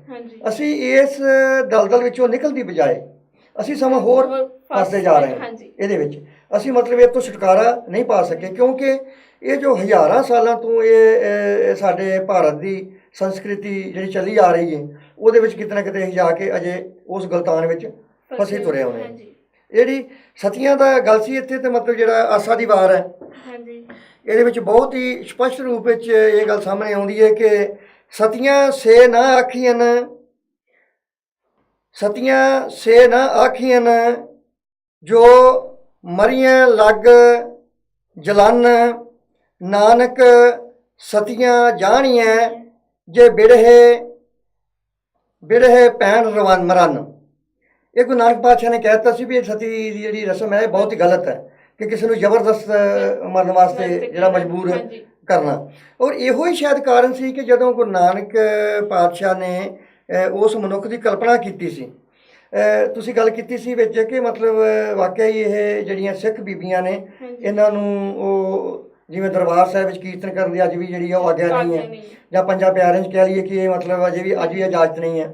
ਪਰ ਜਦੋਂ ਅਸੀਂ ਜਿਹੜੀ ਰਹਿਤ ਮਰਿਆਦਾ ਜਿਹਦੇ ਉੱਤੇ ਸਾਡੀਆਂ ਬਹੁਤ ਹੀ ਸਤਿਕਾਰਯੋਗ SGPC ਵਰਗੀਆਂ ਸਿਰਮੌਰ ਜਥੇਬੰਦੀਆਂ ਨੇ ਉਹਨਾਂ ਨੇ ਸਟੈਂਪ ਲਾਈ ਸੀ, ਉਹਨਾਂ ਦਾ ਜਿਹੜਾ ਉਹਦਾ ਪ੍ਰਚਾਰ ਕਮੇਟੀ ਵਾਲਾ ਜਿਹੜਾ ਖਰੜਾ ਤਿਆਰ ਕੀਤਾ ਗਿਆ ਸੀ ਉਹਦੇ ਵਿੱਚ ਪੰਨਾ ਨੰਬਰ 27 ਤੇ ਇਹ ਗੱਲ ਬਕਾਇਦਾ ਲਿਖੀ ਹੋਈ ਹੈ ਕਿ ਜਿਹੜੀਆਂ ਇਸਤਰੀਆਂ ਨੇ ਉਹ ਕੀਰਤਨ ਵੀ ਕਰ ਸਕਦੀਆਂ ਨੇ ਔਰ ਪੰਜਾਂ ਪਿਆਰਿਆਂ ਜਦੋਂ ਖੰਡੇ ਦੀ ਪੌਲ ਤਿਆਰ ਹੁੰਦੀ ਹੈ ਉਹਦੇ ਵਿੱਚ ਹਿੱਸਾ ਵੀ ਲੈ ਸਕਦੀਆਂ ਨੇ। ਇਹ ਗੱਲ ਜੁਦੀ ਹੈ ਕਿ ਅੱਜ ਤੱਕ ਅਸੀਂ ਇਹਨੂੰ ਜਿਹੜਾ ਪੂਰਾ ਰੂਪ ਨਹੀਂ ਦੇ ਸਕੇ। ਔਰ ਮੈਂ ਜ਼ਰੂਰ ਇਹ ਗੱਲ ਕਹਾਂਗਾ ਵੀ ਬਹੁਤ ਇਹ ਅਫਸੋਸ ਦੀ ਗੱਲ ਹੈ ਕਿ ਮੈਂ ਵੀ ਅਜੇ ਤੱਕ ਨਾ ਹੀ ਤਾਂ ਦਰਬਾਰ ਸਾਹਿਬ ਔਰ ਨਾ ਹੀ ਕਿਸੇ ਐਸੇ ਪ੍ਰਚਾਰ ਦੇ ਮੌਕੇ 'ਤੇ ਅੰਮ੍ਰਿਤ ਸੰਚਾਰ ਦੇ ਮੌਕੇ 'ਤੇ ਮੈਂ ਦੇਖਿਆ ਹੋਵੇ ਕਿ ਕੋਈ ਬੀਬੀ ਜਿਹੜੀ ਹੈ ਉਹ ਉਹਨਾਂ ਵਿੱਚ ਪੰਜਾਂ ਪੰਜਾਂ ਪਿਆਰਿਆਂ 'ਚ ਸ਼ਾਮਲ ਹਾਂਜੀ। ਹੋਵੇ। ਖੈਰ ਇਹ ਜਿਹੜੀਆਂ ਚੀਜ਼ਾਂ ਨੇ ਸਾਨੂੰ ਇਹਨਾਂ ਬਾਰੇ ਜਿਹੜਾ ਉਹ ਸੋਚਣ ਦੀ ਲੋੜ ਹੈ। ਹਾਂਜੀ, ਇਹ ਮੈਂ ਬਹੁਤ ਹੀ ਡੂੰਘਾਈ ਤੇ ਜਾ ਕੇ ਇਹ ਸਵਾਲ ਤੇ ਮੈਂ ਤੁਹਾਨੂੰ ਪੁੱਛਣਾ ਸੀਗਾ ਜੀ। ਕਿ ਅੱਜ ਜਿਹੜੀਆਂ ਬੀਬੀਆਂ ਨੇ ਉਹਨਾਂ ਦਾ ਸਵਾਲ, ਉਹਨਾਂ ਦੇ ਅੰਦਰ ਵੀ ਇਹ ਕੁਐਸਚਨ ਪੈਦਾ ਹੁੰਦਾ ਹੈ ਕਿ ਕਿੱਦਾਂ, ਕਿਉਂ ਸਿੱਖ ਬੀਬੀਆਂ ਪੰਜਾਂ ਪਿਆਰਿਆਂ ਦੇ ਵਿੱਚ ਕਿਉਂ ਨਹੀਂ ਜਾ ਸਕਦੀਆਂ, ਉਹਨਾਂ ਨੂੰ ਕਿਉਂ ਨਹੀਂ ਅਧਿਕਾਰ ਕਿ ਉਹ ਪੰਜਾਂ ਪਿਆਰਿਆਂ ਦੇ ਵਿੱਚ ਆ ਸਕੇ। ਬਿਲਕੁਲ, ਦੇਖੋ ਜੀ, ਮੈਂ ਬਹੁਤ ਹੀ ਸਨੀਮਰ ਬੇਨਤੀ ਕਰਾਂਗਾ, ਬੇਸ਼ੱਕ ਉਹ ਸਾਡੇ ਸਿੱਖ ਵੀਰ ਕਿਉਂ ਨਾ ਹੋਣ ਹਾਂਜੀ। ਜਾਂ ਬੀਬੀਆਂ ਭੈਣਾਂ ਜਿਹੜੀਆਂ ਨੇ, ਉਹ ਵੀ ਮੈਂ ਕਹਿੰਦਾ ਸਮਝਦਾ ਆ ਕਿ ਉਹਨਾਂ ਨੂੰ ਬਹੁਤ ਜਦੋਜਹਿਦ ਕਰਨੀ ਚਾਹੀਦੀ ਹੈ। ਹਾਂਜੀ। ਜੇ ਅਗਰ ਉਹ ਸਾਡੇ ਸਿੱਖ ਵੀਰ ਕਿਸੇ ਤਰੀਕੇ ਨਾਲ, ਜਾਂ ਮੈਂ ਇੱਥੋਂ ਤੱਕ ਮੈਂ ਕਹਾਂਗਾ ਕਿ ਉਹ ਭਲਮਾਨ ਸਿੰਘ ਨਾਲ ਨਹੀਂ ਮੰਨਦੇ, ਤੇ ਜਿੱਦਾਂ ਮੈਂ ਗੱਲ ਕਹੀ ਹੈ ਕਿ ਉਹ ਜਿਹੜਾ ਅੰਮ੍ਰਿਤ ਸੰਚਾਰ ਵਾਲਾ ਹਾਂਜੀ। ਖੜਾ ਤਿਆਰ ਹੋਇਆ, ਉਹਦੇ ਪੰਨਾ ਨੰਬਰ 27 ਦੇ ਉੱਪਰ 27 ਬਕਾਇਦਾ ਲਿਖਿਆ ਹੈ ਕਿ ਜਿਹੜੀਆਂ ਖੰਡੇ ਦੀ ਪੌਲ ਲੈਣ ਸਮੇਂ ਜਿਹੜੀਆਂ ਨੇ ਧਰਮ ਆਪਣੇ ਅੰਮ੍ਰਿਤ ਛਕਾਉਣ ਵੇਲੇ ਬੀਬੀਆਂ ਵੀ ਹੋ ਸਕਦੀਆਂ ਨੇ, ਉਹ ਬੇਸ਼ੱਕ ਪੇਸ਼ ਕਰਕੇ ਆਪਣੀ, ਬੇਸ਼ੱਕ ਕਿਉਂ ਨਾ ਉਹਨਾਂ ਨੂੰ ਇੱਕ ਸੰਗਠਨ ਕਾਇਮ ਕਰਨਾ ਪਵੇ, ਹਾਂਜੀ। ਤਾਂ ਇਸ ਕੰਮ ਵਾਸਤੇ ਜ਼ਰੂਰ ਜਿਹੜੀਆਂ ਉਹ ਸਰਗਰਮ ਹੋਣ ਕਿ ਆਪਣਾ ਹੱਕ ਆਪਾਂ ਲੈਣ। ਉਹਨਾਂ ਨੂੰ ਕਹਿੰਦੇ ਆ ਕਿ ਮਨੁੱਖ ਨੂੰ ਤੇ ਇਸਤਰੀ ਨੂੰ ਸਿੱਖ ਧਰਮ ਦੇ ਵਿੱਚ ਬਰਾਬਰੀ ਦਾ ਹੱਕ ਆ। ਜੀ। ਜੇ ਬਰਾਬਰੀ ਦਾ ਹੱਕ ਹੈ ਤੇ ਅਸੀਂ ਕਿਉਂ ਨਹੀਂ ਉਹਨਾਂ ਨੂੰ ਅੱਗੇ ਆਉਣ ਦਿੰਦੇ ਇਸਤਰੀ ਨੂੰ। ਬਿਲਕੁਲ, ਫਿਰ ਤਾਂ ਆਪਾਂ ਇਹੋ ਕਹਿ ਸਕਦੇ ਹਾਂ ਕਿ ਅਸੀਂ ਵਾਕਈ ਜਿਹੜਾ ਗੁਰੂ ਨਾਨਕ ਪਾਤਸ਼ਾਹ ਦਾ ਸਿਧਾਂਤ ਸੀ ਉਹਨੂੰ ਪੂਰਨ ਤੌਰ ਤੇ ਸਮਰਪਿਤ ਨਹੀਂ ਹੋਏ। ਹਾਂਜੀ। ਜਿਵੇਂ ਕਿ ਪਹਿਲਾਂ ਮੈਂ ਗੱਲ ਕੀਤੀ ਹੈ ਕਿ ਦੇਖੋ, ਜੇ ਅਸੀਂ ਇਹ ਗੱਲ ਕਰਨੇ ਆ ਕਿ 50-50 ਗੱਲ ਕਰ ਲਈਏ ਕਿ 100% ਦੇ ਵਿੱਚੋਂ, ਜੇ ਅਗਰ ਨਰ ਔਰ ਮਾਦਾ ਦੀ ਆਪਾਂ ਵੀ ਗੱਲ ਲੈ ਲੈਂਦੇ ਹਾਂ, ਹਾਂਜੀ ਹਾਂਜੀ, ਔਰ ਨਰ ਮਾਦਾ ਵੀ ਉਹਦੇ ਨਾਲ ਜਿਹੜੀ ਕਾਮਯਾਬ ਹੈ ਜਿੰਨਾ ਚਿਰ ਦੋਵਾਂ ਦਾ ਸੁਮੇਲ ਹੋਵੇਗਾ। ਠੀਕ ਹੈ, ਅਗਰ ਨਰ ਮਾਦਾ ਦੀ ਗੱਲ ਕਰੀਏ ਤਾਂ ਮਤਲਬ 50% ਇਸਤਰੀ, 50% ਜਿਹੜਾ ਉਹ ਮਰਦ। ਹਾਂਜੀ। ਹੁਣ ਇੱਥੇ ਆਪਾਂ ਗੱਲ ਕਰਦੇ ਹਾਂ ਕਿ ਜਿਹੜਾ 50% ਹੈ, ਇਹ ਤਾਂ ਹੋ ਗਿਆ ਅੱਧਾ ਹੋ ਗਿਆ ਦੋਵਾਂ ਦਾ ਹੀ, ਮਾਦਾ ਔਰ ਨਰ ਦਾ। ਠੀਕ ਹੈ, ਔਰ ਇਹਦੇ ਵਿੱਚੋਂ ਜਿਹੜਾ 25% ਹੈ, ਇਹ ਜਿਹੜਾ ਬਾਂਡੇ ਵਾਲਾ ਜਿਹੜਾ ਮਰਦ ਪ੍ਰਧਾਨ ਸਮਾਜ ਹੈ, ਇਹ ਆਪਣੇ ਇਸਤਰੀ ਨੂੰ ਦਬਾਉਣ ਵਿੱਚ ਆਪਣੀ ਜਿਹੜੀ એનર્ਜੀ ਆ ਵੇਸਟ ਕਰਦਾ। ਇਹਦਾ ਮਤਲਬ ਹੈ ਉਸ 50% ਦੇ ਵਿੱਚੋਂ ਉਹਨੇ 25% ਜਿਹੜਾ ਇਸੇ ਚੀਜ਼ ਤੇ ਜਿਹੜੀ ਆਪਣੀ એનર્ਜੀ ਵਿਅਰਥ ਕਰ ਦਿੱਤੀ ਕਿ ਮੈਂ ਕਿਸੇ ਨਾ ਕਿਸੇ ਤਰੀਕੇ ਨੀਵਿਆਂ ਦਿਖਾਉਣ ਦੀ ਕੋਸ਼ਿਸ਼ ਕਰਨੀ ਕਿਉਂਕਿ ਮੈਂ ਮਰਦ ਹਾਂ। ਇਹਦਾ ਮਤਲਬ ਹੈ ਕਿ ਉਹ 50% ਔਰ 25% ਇਹ ਤੋਂ ਲੈਸ ਹੋ ਗਿਆ। 25 ਤੇ 25 50, 50 ਤੇ 25 ਉਹ ਚ ਮਾਈਨਸ ਕਰਦਾ, ਮਤਲਬ 75%। ਇਹਦਾ ਮਤਲਬ 75% ਜੇ ਅਗਰ ਨੁਕਸਾਨ ਜ਼ਿਆਦਾ ਕਰ ਰਿਹਾ, ਜ਼ਿਆਦਾ ਮਾਤਰਾ 'ਚ, ਤੇ ਉਹ ਇਸਤਰੀ ਨਹੀਂ ਹੈ, ਉਹ ਪੁਰਸ਼ ਹੀ ਕਰ ਰਿਹਾ ਇਸ ਸਮਾਜ ਨੂੰ ਵਿਗਾੜਨ ਵਾਸਤੇ। ਔਰ ਦੂਸਰੀ ਤੁਸੀਂ ਨਾਲੇ ਤੇ ਬਹੁਤ ਹੀ ਵਧੀਆ ਗੱਲ ਕੀਤੀ ਹੈ ਕਿ ਜਦੋਂ ਆਪਾਂ ਇੱਕ ਪੂਰੀ ਦੁਨੀਆ ਦੀ, ਪੂਰੇ ਸੰਸਾਰ ਦੀ ਝਾਤ ਮਾਰਨੇ ਆ, ਉਦੋਂ ਵਾਕਿਆ ਇਹ ਗੱਲ ਸਪਸ਼ਟ ਆਉਂਦੀ ਹੈ ਕਿ ਹਮੇਸ਼ਾ ਹੀ, ਜਿਵੇਂ ਕਿ ਮੈਂ ਪਹਿਲਾਂ ਗੱਲ ਕੀਤੀ ਹੈ ਕਿ ਜਿਹੜਾ ਮਰਦ ਹੈ ਉਹ ਆਪਣੀ એનર્ਜੀ ਕਿਸ ਤਰ੍ਹਾਂ ਵੇਸਟ ਕਰਦਾ ਹੈ, ਤੇ ਸਿਰਫ 75% ਜਿਹੜਾ ਕਸੂਰਵਾਰ ਹੀ ਮਰਦ ਹੈ ਸਾਰੇ ਢਾਂਚੇ ਨੂੰ ਖਰਾਬ ਕਰਨ ਦਾ। ਜਿੰਨੇ ਵੀ ਗਲਤ ਕੰਮ ਨੇ, ਉਹ ਭਾਵੇਂ ਰੇਪ ਦੇ ਹੋਣ, ਉਹ ਭਾਵੇਂ ਡਰਾਈਵਰੀ ਦੇ ਹੋਣ, ਉਹ ਭਾਵੇਂ ਐਕਸੀਡੈਂਟ ਦੇ ਹੋਣ, ਉਹ ਭਾਵੇਂ ਵਿਭਚਾਰੀ ਦੇ ਹੋਣ, ਉਹ ਭਾਵੇਂ ਨਸ਼ਿਆਂ ਦੇ ਹੋਣ, ਉਹ ਭਾਵੇਂ ਜੂਏ ਦੇ ਹੋਣ, ਜਿੰਨੇ ਵੀ ਮਾੜੇ ਕੰਮ ਨੇ ਸਮਾਜ ਨੂੰ ਗਲਤਾਨ ਵੱਲ ਖੜਨ ਵਾਲੇ, ਉਹ ਮਰਦ ਪ੍ਰਧਾਨ ਸਮਾਜ ਜਿਹੜਾ, ਉਹ ਮਰਦ ਹੀ ਜ਼ਿੰਮੇਵਾਰ ਹੈ। ਬੇਸ਼ੱਕ ਕਿਸੇ ਮੁਲਕ ਦੇ ਤੁਸੀਂ ਐਂਕੜੇ ਕੱਢ ਕੇ ਦੇਖ ਲਓ, ਵਾਕਈ ਜਿੱਥੇ ਹਰ ਜਗ੍ਹਾ ਤੇ ਜਿਹੜਾ ਮਰਦ ਹੈ ਉਹ ਮੂਹਰੇ ਹੋਵੇ। ਆਪਾਂ ਨਿੱਕੀ ਜਿਹੀ ਗੱਲ ਕਰ ਲਈਏ ਕਿ ਇੱਥੇ ਯੂਰਪ 'ਚ ਆਪਾਂ ਬੈਠੇ ਹਾਂ, ਇੱਥੇ ਐਵਰੇਜ ਆਉਂਦੀ ਹੈ ਹਰ ਸਾਲ ਦੇ ਸਾਲ ਵੀ, ਮਤਲਬ ਕਿੰਨੇ ਇਸਤਰੀਆਂ ਨੇ ਜਿਹੜਾ ਐਕਸੀਡੈਂਟਾਂ ਵਿੱਚ ਗਲਤੀਆਂ ਕੀਤੀਆਂ, ਕਿੰਨੇ ਮਰਦਾਂ ਕੀਤੀਆਂ, ਤੇ ਤਕਰੀਬਨ ਉਹਦੇ ਵਿੱਚ 90% ਜਿਹੜਾ ਉਹ ਮਰਦਾਂ ਦੀਆਂ ਗਲਤੀਆਂ ਨਿਕਲਦੀਆਂ। ਇਹਦਾ ਮਤਲਬ ਹਮੇਸ਼ਾ ਜਿਹੜੀ ਇਸਤਰੀ ਆ ਉਹ ਹਮੇਸ਼ਾ ਹੀ ਗਲਤੀ ਘੱਟ ਕਰਦੀ ਹੈ ਸਮਾਜ ਨੂੰ ਖਰਾਬ ਕਰਨ ਵਾਸਤੇ। ਜਿਹੜਾ ਇਹ ਮਰਦ ਪ੍ਰਧਾਨ ਸਮਾਜ ਹੈ, ਇਹਦਾ ਜ਼ਿਆਦਾ ਭਾਗੀ ਹੈ। ਜੀ। ਤੇ ਅੱਗੋਂ ਗੱਲ ਕਰ ਲਈ ਆਪਾਂ ਕਰਨ ਦੇ ਸੀਗੇ ਰਿਸ਼ਤਿਆਂ ਦੀ ਗੱਲ, ਕਿ ਦੇਖੋ ਜਦੋਂ ਇਨਸਾਨ ਇਕੱਲਾ ਕੁਛ ਨਹੀਂ ਕਰ ਸਕਦਾ, ਔਰ ਗੁਰੂ ਨਾਨਕ ਪਾਤਸ਼ਾਹ ਨੇ ਇਹ ਗੱਲ ਕਹੀ ਹੈ ਕਿ ਅਗਰ ਇਸ ਸ੍ਰਿਸ਼ਟੀ ਨੂੰ ਭਾਵੇਂ ਉਹ ਕਿ ਇਨਸਾਨ ਦਾ ਹੋਵੇ ਜਾਂ ਪੁਰਸ਼ ਦਾ ਹੋਵੇ, ਇੱਦਾਂ ਹੀ ਹੁਣ ਮਤਲਬ ਜਿਹੜੇ ਪਸ਼ੂ ਪੰਛੀ ਨੇ, ਜਿੰਨੀਆਂ ਵੀ ਜਾਤਾਂ ਨੇ, ਜਿਹਦੇ ਵਿੱਚ ਵੀ ਇਸ ਚੀਜ਼ ਦਾ ਸੁਮੇਲ ਹੈ, ਇਸ ਚੀਜ਼ ਦੀ ਜਿਹੜੀ ਅੱਗੋਂ ਹੋਂਦ ਹੈ ਉਹ ਤਾਂ ਹੀ ਕਾਇਮ ਰਹਿਣੀ ਹੈ ਜੇ ਦੋਵਾਂ ਦਾ ਸੁਮੇਲ ਹੋਵੇਗਾ। ਤੇ ਇਹ ਜਿਹੜਾ ਸਾਡਾ ਧਰਮ ਦਾ ਠੇਕੇਦਾਰ ਸੀ, ਆਪਾਂ ਕਹਿ ਲਈਏ, ਜਿਹੜਾ ਬ੍ਰਾਹਮਣ ਸੀ, ਇਹ ਸੀ ਮਤਲਬ ਧਰਮ ਦਾ ਠੇਕੇਦਾਰ। ਇਹਨੇ ਆਪਣੇ ਦਿਮਾਗ ਨਾਲ ਐਸੀ ਉਲਝਣ ਦੇ ਵਿੱਚ ਪਾਇਆ ਸਮਾਜ ਨੂੰ ਕਿ ਆਦਮੀ ਨਿਕਲ ਨਾ ਸਕੇ। ਜਿਵੇਂ ਹੁਣ ਆਪਾਂ ਗੱਲ ਕਰ ਲਈਏ, ਸੂਤਕ ਦੀ ਗੱਲ ਕਰ ਲਈਏ, ਹੁਣ ਜੇ ਬ੍ਰਾਹਮਣ ਹੈ ਤੇ ਉਹ ਪਹਿਲਾਂ ਇਹ ਗੱਲ ਕਹੇਗਾ ਕਿ ਇਸ ਜਿਹੜਾ ਇਸਤਰੀ ਇਹਨੂੰ ਮਤਲਬ ਸੂਤਕ ਹੋ ਗਿਆ, ਇਹਨੇ 21 ਦਿਨ, ਕਈਆਂ ਜਗ੍ਹਾ ਤੇ ਮੈਂ ਦੇਖਿਆ ਕਿ ਸਵਾ ਮਹੀਨੇ ਤੋਂ ਬਾਅਦ ਉਹਨੂੰ ਬਾਅਦ 'ਚ ਉਹਨੂੰ ਸਿਰ ਨਵਾ ਕੇ ਤੇ ਉਹਨੂੰ ਕਈ ਕੁਛ ਕਰਕੇ, ਕੀ ਗੱਲ ਉਹ ਤੋਂ ਸੂਤਕ ਜਿਹੜਾ ਉਹ ਨਿਕਲ ਗਿਆ ਹੁਣ ਸਿਰ ਨਹਾਉਣ ਨਾਲ? ਇਹ ਜਿਹੜੀਆਂ ਬਹੁਤ ਮੰਦਭਾਗੀਆਂ ਜਿਹੜੀਆਂ ਚੀਜ਼ਾਂ ਨੇ, ਅਫਸੋਸ ਇਸ ਗੱਲ ਦਾ ਜ਼ਿਆਦਾ ਹੈ ਕਿ ਉਹ ਤੇ ਉਸ ਟਾਈਮ ਨੇ ਪੰਡਤ ਨੇ ਕੀਤਾ ਸੀ। ਜਦੋਂ ਸਾਡੇ ਆਪਣੇ ਸਿੱਖ ਵੀਰ ਇਹਨਾਂ ਸੂਤਕਾਂ ਗੇੜਾਂ ਵਿੱਚ ਪੈਂਦੇ ਨੇ ਤੇ ਉਦੋਂ ਵਾਕਿਆ ਹੀ ਕਿਤੇ ਨਾ ਕਿਤੇ ਬੜੀ ਗਲਤ ਗੱਲ ਜਿਹੜੀ ਹੈ ਇਹ ਸਾਹਮਣੇ ਆਉਂਦੀ ਹੈ ਕਿ ਅਸੀਂ ਅਗਰ ਅੱਜ ਦੇ ਜ਼ਮਾਨੇ ਇਸ ਆਧੁਨਿਕ ਤਕਨੀਕ ਦੇ ਨਾਲ ਤੁਰ ਕੇ ਵੀ ਨਹੀਂ ਸੁਧਰਾਂਗੇ ਤੇ ਅਸੀਂ ਸੁਧਾਰ ਕਦੋਂ ਕਰਾਂਗੇ। ਹਾਂਜੀ, ਹੁਣ ਇੱਥੇ ਸਰ ਮੈਂ ਤੁਹਾਨੂੰ ਇਹ ਵੀ ਸਵਾਲ ਪੁੱਛਾਂਗੀ ਕਿ ਜਿਹੜੀ ਸਿੱਖ ਧਰਮ ਦੇ ਵਿੱਚ ਇਸਤਰੀ ਤੇ ਮਰਦ ਨੂੰ ਬਰਾਬਰ ਦਾ ਹੱਕ ਹੈ ਹੁਣ ਵੀ? ਦੇਖੋ ਅਸੀਂ ਕਹਿੰਦੇ ਜ਼ਰੂਰ ਹਾਂ ਬਰਾਬਰੀ ਹੈ ਨਾ ਦੋਨਾਂ ਦੇ ਵਿੱਚ, ਕੁਝ ਅਸੀਂ ਕਹਿੰਦੇ ਜ਼ਰੂਰ ਹਾਂ ਲੇਕਿਨ ਹੈ ਨਹੀਂ। ਹਾਂ, ਉਸ ਜਗ੍ਹਾ ਤੇ ਜ਼ਰੂਰ ਹੈ ਜਿੱਥੇ ਮਤਲਬ ਜਿਹੜੇ ਘਰ ਦੇ ਵਿੱਚ ਜਾਂ ਜਿਹੜੇ ਸਮਾਜ ਦੇ ਵਿੱਚ ਜਾਂ ਜਿਹੜੇ ਖਿੱਤੇ ਦੇ ਵਿੱਚ ਵਾਕਿਆ ਇਸਤਰੀ ਵਿੱਚ ਆਪਣਾ ਹੱਕ ਲੈਣ ਦੀ ਜ਼ਰੂਰਤ ਹੈ, ਉਹ ਜ਼ਰੂਰ ਉੱਥੇ ਉਸ ਜਗ੍ਹਾ ਤੇ ਇਹ ਚੀਜ਼ ਸ਼ੋ ਹੋ ਰਹੀ ਹੈ ਵੀ ਵਾਕਿਆ ਮੈਂ ਹੱਕ ਲੈਣਾ, ਅਗਰ ਨਹੀਂ ਦੇਣਾ ਤਾਂ ਮੈਂ ਜ਼ੋਰ ਨਾਲ ਲਵਾਂਗੀ। ਜਿਵੇਂ ਆਪਾਂ ਯੂਰਪ ਦੀ ਮਿਸਾਲ ਲੈ ਲਈਏ, ਇੱਥੇ ਜਿਹੜੀ ਇਸਤਰੀ ਹੈ ਇਹਨੇ ਬਹੁਤ ਤਰੱਕੀ ਕੀਤੀ ਹੈ, ਲੇਕਿਨ ਆਪਣੇ ਸਮਾਜ ਦੇ ਵਿੱਚ ਅਜੇ ਜਿਹੜੇ ਪੰਜਾਬ ਦੀ ਗੱਲ ਕਰ ਲਈਏ ਜਾਂ ਭਾਰਤ ਦੀ ਗੱਲ ਕਰ ਲਈਏ, ਉਹਦੇ ਵਿੱਚ ਅਜੇ ਦਿਨ ਰਾਤ ਦਾ ਫਰਕ ਹੈ। ਉਹਦੇ ਵਿੱਚ ਅਜੇ ਇਹ ਬਰਾਬਰੀ ਵਾਲਾ ਜਿਹੜਾ ਕੋਈ ਕਿਤੇ ਥਾਂ ਨਹੀਂ ਦਿਸਦੀ ਜੀ। ਹੁਣ ਇੱਥੇ ਸਰ ਤੁਹਾਨੂੰ ਇੱਕ ਹੋਰ ਸਵਾਲ ਪੁੱਛਾਂਗੀ ਕਿ ਸਿੱਖ ਧਰਮ ਦੇ ਵਿੱਚ ਜਿਹੜੀਆਂ ਮਹਾਨ ਇਸਤਰੀਆਂ ਨੇ ਉਹਨਾਂ ਬਾਰੇ ਕੁਝ ਜਾਣਕਾਰੀ ਸਾਡੇ ਦਰਸ਼ਕਾਂ ਨੂੰ ਦਿਓ ਤੁਸੀਂ। ਜੀ ਬਿਲਕੁਲ, ਜਿੱਥੇ ਗੁਰੂ ਨਾਨਕ ਪਾਤਸ਼ਾਹ ਨੇ ਇਹ ਚੀਜ਼ ਦਾ ਨਾਰਾ ਬਹੁਤ ਸੂਰਮਤਾਈ ਨਾਲ ਲਾਇਆ, ਹਾਂਜੀ, ਬਰਾਬਰਤਾ ਦਾ, ਹਾਂਜੀ, ਔਰ ਸਰਬ ਸਾਂਝੀਵਾਲਤਾ ਦਾ। ਨਾਲੇ ਸਿੱਖ ਇਤਿਹਾਸ ਦੇ ਵਿੱਚ ਤੇ ਐਸੀਆਂ ਮਿਸਾਲਾਂ ਨੇ ਜਿਹਨੂੰ ਆਦਮੀ ਦੇਖ ਕੇ ਦੰਗ ਰਹਿ ਜਾਂਦਾ ਕਿ ਇਹ ਵੀ ਉਸ ਟਾਈਮ ਤੇ ਜਿਹੜਾ ਇਸ ਅੱਜ ਦੇ ਸੰਸਾਰ ਨੇ, ਕਿਸੇ ਨੂੰ 20 ਸਾਲ ਹੋ ਗਏ ਨੇ, ਕਿਸੇ ਨੂੰ 30 ਸਾਲ, ਕਿਸੇ ਨੂੰ 40 ਸਾਲ, ਕਿਸੇ ਨੂੰ ਵੱਧ ਤੋਂ ਵੱਧ 50 ਸਾਲ ਵੀ ਇਹਨਾਂ ਚੀਜ਼ਾਂ ਦੀ ਗੱਲ ਕੀਤੀ ਹੈ ਵੀ ਜਿਹੜੀ ਇਸਤਰੀ ਔਰ ਮੁਰਸ਼ਦ ਦਾ ਜਿਹੜਾ ਬਰਾਬਰ ਦਾ ਅਧਿਕਾਰ ਹੋਣਾ ਚਾਹੀਦਾ। ਗੁਰੂ ਨਾਨਕ ਪਾਤਸ਼ਾਹ ਨੇ ਅੱਜ ਤੋਂ 547 ਸਾਲ ਪਹਿਲਾਂ ਹੀ ਇਹ ਗੱਲ ਕਹਿ ਦਿੱਤੀ ਸੀ। ਔਰ ਸਾਡਾ ਜਿਹੜਾ ਇਤਿਹਾਸ ਹੈ ਉਹਦੇ ਵਿੱਚ ਸਾਰੀ ਜਿਹੜੀ ਵਿਲੱਖਣਤਾ ਹੈ, ਉਹ ਸਭ ਤੋਂ ਵੱਡੀ ਵਿਲੱਖਣਤਾ ਹੀ ਇਹੋ ਹੈ ਕਿ ਜਿੱਥੇ ਪਾਤਸ਼ਾਹ ਨੇ ਕਿਹਾ ਹੀ ਨਹੀਂ ਵੀ ਇਸ ਸਿਧਾਂਤ ਤੇ ਤੁਸੀਂ ਚੱਲੋ, ਉੱਥੇ ਖੁਦ ਕਰਕੇ ਪ੍ਰੈਕਟੀਕਲ ਕਰਕੇ ਦਿਖਾਇਆ ਵੀ ਵਾਕਿਆ ਇੱਦਾਂ ਹੋ ਸਕਦਾ ਹੈ। ਜਿਵੇਂ ਆਪਾਂ ਇਤਿਹਾਸ ਦੇ ਵਿੱਚ ਮਾਤਾ ਖੀਵੀ ਦੀ ਗੱਲ ਕਰ ਲੈਂਦੇ ਹਾਂ, ਉਹ ਇਤਿਹਾਸ ਵਿੱਚ ਬਹੁਤ ਉਹਨਾਂ ਦਾ ਜ਼ਿਕਰ ਆਉਂਦਾ ਹੈ। ਮਾਤਾ ਗੁਜਰੀ ਦੀ ਗੱਲ ਕਰ ਲੈਂਦੇ ਹਾਂ ਕਿ ਉਹਨਾਂ ਨੇ ਇਸ ਸਮਾਜ ਨੂੰ ਸੁਧਾਰਨ ਵਾਸਤੇ ਆਪਣਾ ਜਿਹੜਾ ਪਤੀ ਪਰਮੇਸ਼ਰ ਸੀ ਉਹਨੂੰ ਹੱਸ ਕੇ ਉਹਨਾਂ ਦਾ ਬਲੀਦਾਨ ਦਿੱਤਾ। ਆਪਣਾ ਜਿਹੜਾ ਸਾਰੇ ਹੀ ਅੱਗੋਂ ਆਪਣੇ ਪੁੱਤ ਸਾਰਾ ਪਰਿਵਾਰ ਜਿਹੜਾ ਸੀ ਉਹ ਸਮਾਜ ਕਰਕੇ ਨਿਸ਼ਾਵਰ ਕੀਤਾ, ਔਰ ਇੱਕ ਵਾਰੀ ਵੀ ਮੱਥੇ ਤੇ ਵੱਟ ਨਹੀਂ ਪਾਇਆ ਵੀ ਮਤਲਬ ਇਹ ਨਹੀਂ ਹੈ ਹੋਣਾ ਚਾਹੀਦਾ। ਬਿਲਕੁਲ ਉਹਨਾਂ ਨੇ ਉਹਦੇ ਨਾਲ ਨਜਿੱਠਣ ਦੀ ਕੋਸ਼ਿਸ਼ ਕੀਤੀ ਹੈ। ਉਸ ਤੋਂ ਅੱਗੇ ਆਪਾਂ ਗੱਲ ਕਰ ਲਈਏ ਮਾਤਾ ਸੁੰਦਰੀ ਦੀ ਗੱਲ ਕਰ ਲੈਂਦੇ ਹਾਂ, ਉਹਨਾਂ ਨੇ ਬਿਲਕੁਲ ਇੱਦਾਂ ਹੀ ਕੀਤਾ। ਉਸ ਤੋਂ ਅੱਗੇ ਮਾਤਾ ਭਾਗੋ ਦੀ ਗੱਲ ਕਰ ਲਈਏ ਕਿ ਲੜਾਈ ਦੇ ਖੇਤਰ ਦੇ ਵਿੱਚ ਵੀ ਜਿਹੜੀਆਂ ਇਸਤਰੀਆਂ ਨੇ ਉਹਨਾਂ ਨੇ ਬਿਲਕੁਲ ਮਰਦਾਂ ਦੇ ਬਰਾਬਰ ਦਾ ਯੋਗਦਾਨ ਪਾ ਕੇ ਇਹ ਗੱਲ ਦਰਸਾ ਦਿੱਤੀ।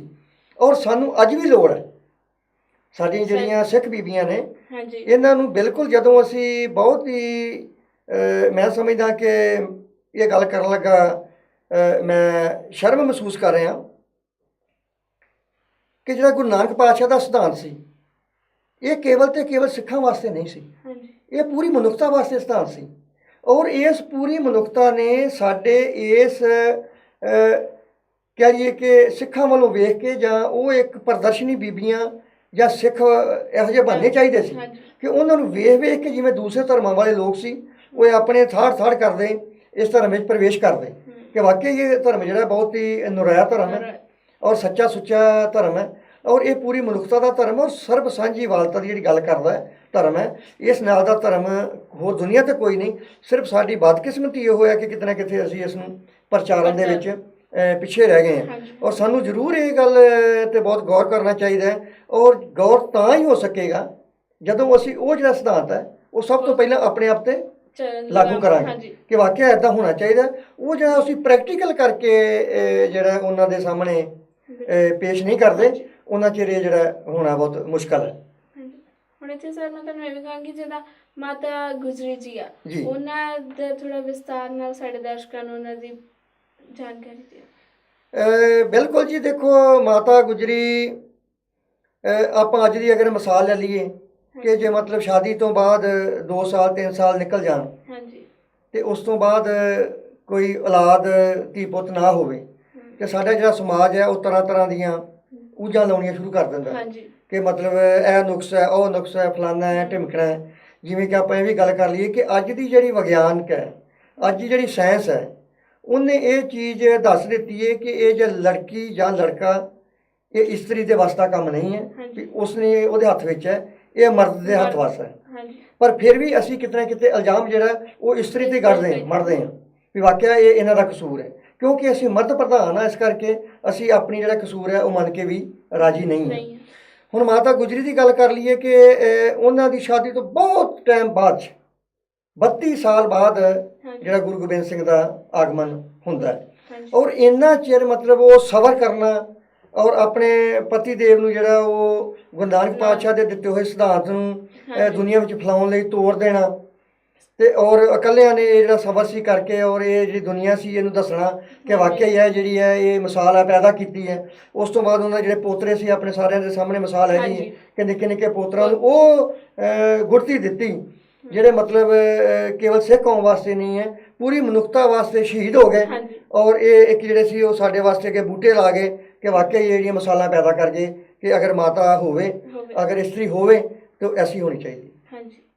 ਤੇ ਮੈਂ ਮਾਤਾ ਭਾਗੋ ਜੀ ਬਾਰੇ ਵੀ ਮੈਂ ਤੁਹਾਡੇ ਕੋਲ ਜਾਣਕਾਰੀ ਕੁਝ ਹਾਸਲ ਕਰਨਾ ਚਾਹੁੰਦੀ ਹਾਂ। ਬਿਲਕੁਲ, ਮਾਤਾ ਭਾਗੋ ਦਾ 40 ਮੁਕਤਿਆਂ ਨਾਲ ਆਪਾਂ ਇਤਿਹਾਸ ਪੜ੍ਹਦੇ ਹਾਂ, ਬਹੁਤ ਸੰਬੰਧ ਆਉਂਦਾ ਕਿ ਜਦੋਂ ਉਹ ਜਿਨ੍ਹਾਂ ਨੇ ਬਦਾਵਾ ਲਿਖ ਕੇ ਦਿੱਤਾ ਸੀ ਉਹ ਜਦੋਂ ਵਾਪਸ ਜਾਂਦੇ ਆ ਔਰ ਜਾ ਕੇ ਜਦੋਂ ਉਹਨਾਂ ਨੇ ਇਹ ਗੱਲ ਹੁੰਦੇ ਨੇ ਵੀ ਉਸ ਅਖਿਆਈ ਦੀ ਘੜੀ ਦੇ ਵਿੱਚ 10ਵੇਂ ਪਾਤਸ਼ਾਹ ਦਾ ਸਾਥ ਛੱਡ ਕੇ ਜਿਹੜੇ ਸਿੱਖ ਗਏ ਸੀਗੇ ਉਹਨਾਂ ਨੂੰ ਲਾਹਨਤਾਂ ਪਈਆਂ, ਔਰ ਉਹਦੇ ਨਾਲ ਮਾਤਾ ਭਾਗੋ ਦੇ ਨਾਲ ਹੋਰ ਵੀ ਬਹੁਤ ਬੀਬੀਆਂ ਸੀ ਜਿਹੜੀਆਂ ਲੜਾਈ ਵਾਸਤੇ ਆਈਆਂ ਸੀਗੀਆਂ, ਲੇਕਿਨ ਉਹ ਸ਼ਹੀਦ ਹੋ ਗਈਆਂ। ਲੇਕਿਨ ਮਾਤਾ ਭਾਗੋ ਨੇ ਮਤਲਬ ਖੰਡੇ ਦਾ ਖੰਡਾ ਖੜਕਾ ਕੇ ਇਹ ਗੱਲ ਯਾਦ ਕਰ ਦਿੱਤੀ ਕਿ ਵਾਕਿਆ ਜਿਹੜੀਆਂ ਨੇ ਇਸਤਰੀਆਂ ਨੇ, ਜਿਹੜੀਆਂ ਸਿੱਖ ਬੀਬੀਆਂ ਨੇ, ਇਹ ਮਰਦਾਂ ਨਾਲੋਂ ਘੱਟ ਨਹੀਂ। ਜਿਹੜਾ ਕੰਮ ਮਰਦ ਕਰ ਸਕਦੇ ਨੇ ਉਹ ਸਿੱਖ ਇਸਤਰੀ ਵੀ ਜਿਹੜੀ ਹੈ ਬੀਬੀ ਹੈ ਉਹ ਵੀ ਕਰ ਸਕਦੀ ਹੈ। ਤੇ ਮਾਤਾ ਖੀਵੀ ਜੀ ਬਾਰੇ ਕੁਝ ਜਾਣਕਾਰੀ? ਬਿਲਕੁਲ, ਮਾਤਾ ਖੀਵੀ ਜੀ ਵੀ ਜਿਵੇਂ ਉਹ ਮਤਲਬ ਲੰਗਰ ਵਰਤਾਉਂਦੇ ਹੁੰਦੇ ਸੀਗੇ, ਔਰ ਉਹ ਟਾਈਮ ਸੀ ਜਦੋਂ ਕਿ ਇੱਕ ਇਸਤਰੀ ਨੂੰ ਬਹੁਤ ਹੀ ਘਟੀਆ ਨਿਗਾਹ ਨਾਲ ਦੇਖਿਆ ਜਾਂਦਾ ਸੀ। ਉਹਨਾਂ ਲੰਗਰ ਦੇ ਵਿੱਚ ਮਤਲਬ ਪੂਰੇ ਮਨੁੱਖਾਂ ਵਾਂਗੂ, ਸੇਵਾਦਾਰਾਂ ਵਾਂਗੂ ਪੂਰੀ ਸੇਵਾ ਕਰਨੀ।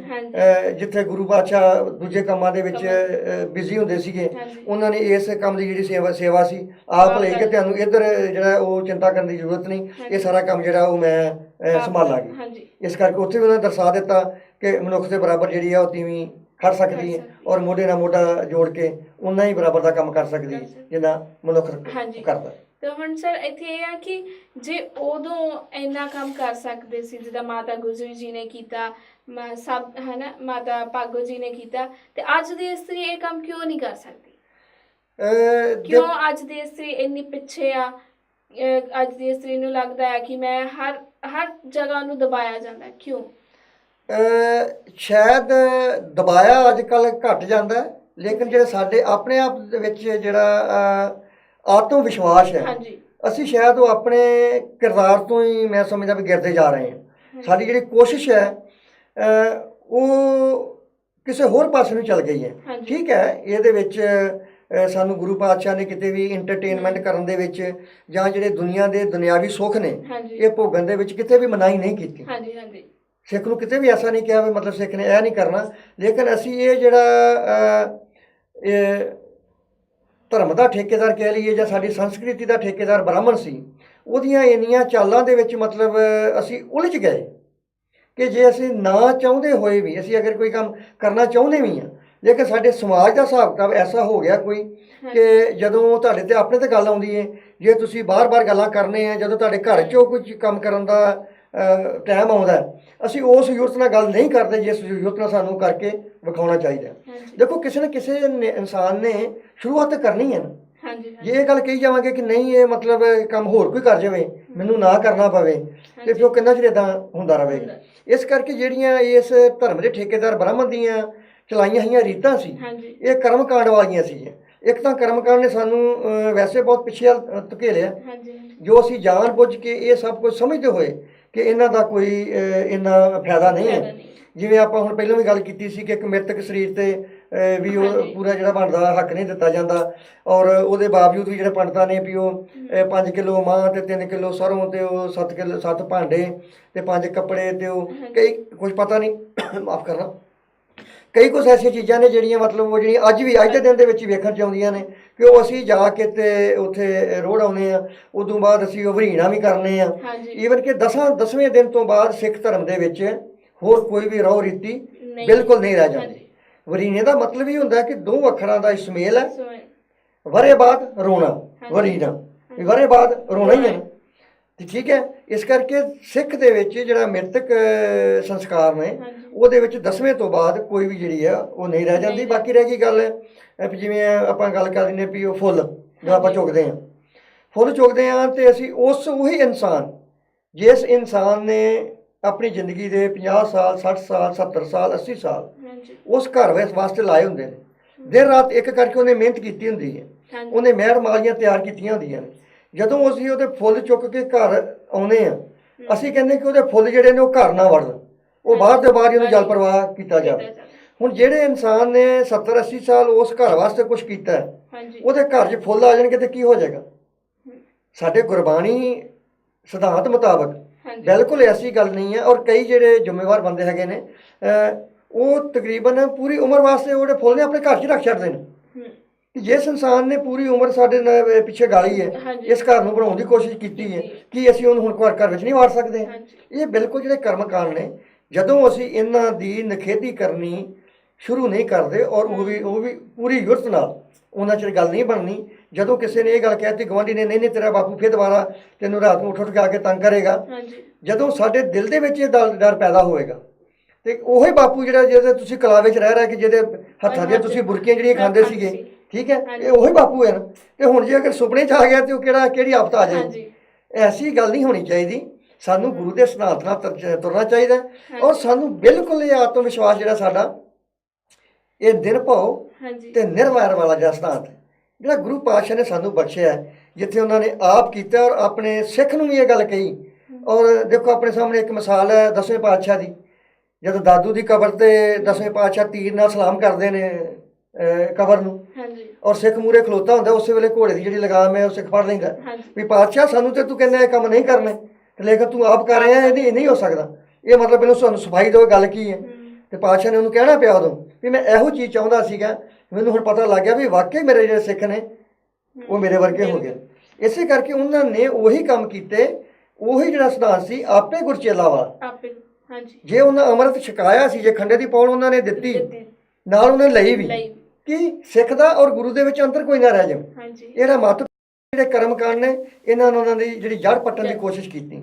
ਔਰ ਸਾਨੂੰ ਅੱਜ ਵੀ ਜਿਹੜਾ ਅਸੀਂ ਇਸ ਰਸਾਤਲ ਵੱਲ ਜਾਂ ਇਸ ਗਿਰਾਵਟ ਵੱਲ ਅਸੀਂ ਜਾ ਰਹੇ ਹਾਂ, ਜਿੰਨਾ ਚਿਰ ਅਸੀਂ ਪੂਰੇ ਗੁਰੂ ਦੇ ਸਿਧਾਂਤ ਤੋਂ ਵਾਕਫਕਾਰ ਨਹੀਂ ਹੁੰਦੇ, ਕਿਉਂ ਗੁਰੂ ਦਾ ਸਿਧਾਂਤ ਹਰ ਜਗ੍ਹਾ ਤੇ ਕਿਸੇ ਵੀ ਜਿਹੜਾ ਇਤਿਹਾਸਕ ਗੁਰਦੁਆਰਾ ਤੁਸੀਂ ਚੱਲ ਜਾਓ, ਉੱਥੇ ਜਿੰਨੀਆਂ ਵੀ ਰਹਿਤ ਮਰਿਆਦਾ ਹੈਗੀਆਂ ਨੇ, ਜਿੰਨੇ ਵੀ ਕਰਮਕਾਂਡ ਨੇ, ਜਿੰਨੇ ਵੀ ਟੂਣੇ ਨੇ, ਉਹ ਸਾਰੇ ਕੀਤੇ ਨੇ। ਉਹ ਸਭ ਤੋਂ ਵੱਡਾ, ਜਿਵੇਂ ਆਪਾਂ ਪਹਿਲਾਂ ਵੀ ਇੱਕ ਪ੍ਰੋਗਰਾਮ ਦੇ ਵਿੱਚ ਪ੍ਰੋਗਰਾਮ ਕੀਤਾ ਸੀ ਵੀ ਉਹ ਸਿੱਖ, ਉਹ ਮਨੁੱਖ ਪਹਿਲੇ ਪਾਤਸ਼ਾਹ ਨੇ ਜਿਹੜਾ ਸੀ ਜਿਹਦੀ ਕਲਪਨਾ ਕੀਤੀ ਸੀ ਵੀ ਇੱਕ ਸਿੱਖ ਐਸਾ ਹੋਣਾ ਚਾਹੀਦਾ ਜਿਹੜਾ ਅੰਦਰੋਂ ਤੇ ਬਾਹਰੋਂ ਇੱਕੋ ਜਿਹਾ ਹੋਵੇ, ਉਹਦੇ ਵਿੱਚ ਕੋਈ ਮਤ ਭੇਦ ਨਾ ਹੋਵੇ, ਉਹਦੇ ਵਿੱਚ ਕੋਈ ਮੜੀ ਪੂਜ ਵਾਲਾ ਗੱਲ ਨਾ ਹੋਵੇ, ਉਹ 'ਚ ਕੋਈ ਕਰਮਕਾਂਡ ਨਾ ਹੋਵੇ, ਉਹਦੇ ਵਿੱਚ ਕੋਈ ਵਿਭਚਾਰੀ ਨਾ ਹੋਵੇ, ਉਹ ਨਸ਼ਿਆਂ ਵਾਲਾ ਨਾ ਹੋਵੇ।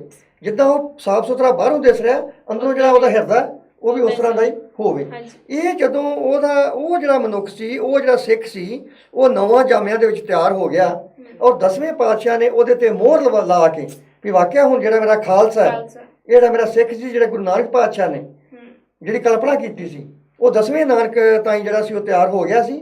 ਔਰ ਫਿਰ 5 ਕਰੈਤਾਂ ਦਾ ਜਿਹੜਾ ਸੀ ਸਿਧਾਂਤ ਬਖਸ਼ ਕੇ ਉਹਦੇ ਤੇ ਖਾਲਸੇ ਦੀ ਮੋਹਰ ਲਾ ਦਿੱਤੀ ਕਿ ਇਹ ਖਾਲਸਾ ਦਾ ਮਤਲਬ ਹੈ ਪਵਿੱਤਰ ਸਾਫ ਪਾਕ, ਵੀ ਬਿਲਕੁਲ ਅੰਦਰੋਂ ਬਾਹਰੋਂ ਇੱਕੋ ਜਿਹਾ, ਅੰਦਰੋਂ ਔਰ ਬਾਹਰੋਂ ਇੱਕੋ ਜਿਹਾ। ਸਾਨੂੰ ਉਹ ਜਿਹੜੇ ਸਾਡੇ ਪਾਤਸ਼ਾਹ ਨੇ, ਸਾਨੂੰ ਗੁਰੂ ਨੇ ਸਿਧਾਂਤ ਦਿੱਤਾ ਹੈ, ਉਹਦੇ ਤੇ ਬਹੁਤ ਹੀ ਸੰਜੀਦਗੀ ਨਾਲ ਸੋਚਣ ਦੀ ਲੋੜ ਹੈ।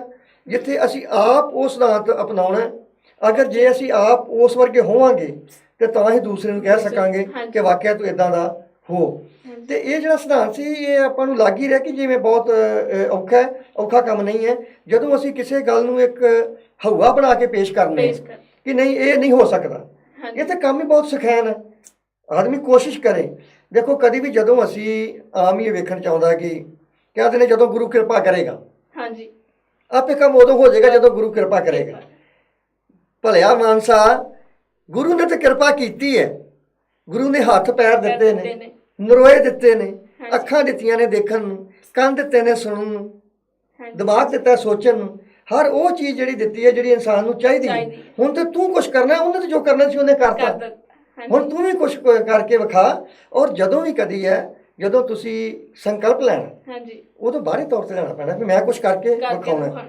ਜੇ ਹੁਣ ਅਸੀਂ ਸਵੇਰੇ 9 ਵਜੇ ਕੇ 10 ਵਜੇ ਕੇ ਉੱਠ ਜਾਣਾ ਤੇ ਵੀ ਕਹੇਗਾ ਵੀ ਹਾਂ ਉੱਪਰ ਵਾਲਾ ਮੈਨੂੰ ਆ ਕੇ ਠਾਵੇਗਾ, ਹਾਂਜੀ ਇਹ ਤਾਂ ਫਿਰ ਮੇਰੇ ਹਿਸਾਬ ਨਾਲ ਤੇ ਬਹੁਤ ਔਖਾ ਜਿਹਾ ਕੰਮ ਹੈ ਵੀ ਉੱਪਰ ਵਾਲਾ ਕੱਲੇ ਬੰਦੇ ਦੀ ਜ਼ਿੰਮੇਵਾਰੀ ਲਾਵੇਗਾ ਵੀ ਜਾ ਕੇ ਹੁਣ ਮੇਰੇ ਸਿੱਖ ਨੂੰ ਉਠਾ ਕੇ ਵੀ ਆਓ। ਹਾਂਜੀ ਇਸ ਕਰਕੇ ਇਹ ਬਰਾਬਰਤਾ ਦਾ ਜਿਹੜਾ ਸੀ ਸਿਧਾਂਤ, ਇਹ ਬਹੁਤ ਹੀ ਸਰਲ, ਸਖੈਨ, ਵਧੀਆ ਔਰ ਇੱਕ ਪੂਰੀ ਜ਼ਿੰਦਗੀ ਨੂੰ ਰਹੱਸਮਈ ਬਣਾਉਣ ਵਾਲਾ ਜਿਹੜਾ ਸਿਧਾਂਤ ਹੈ, ਇਹ 'ਤੇ ਆਪਾਂ ਨੂੰ ਚੱਲਣਾ ਚਾਹੀਦਾ।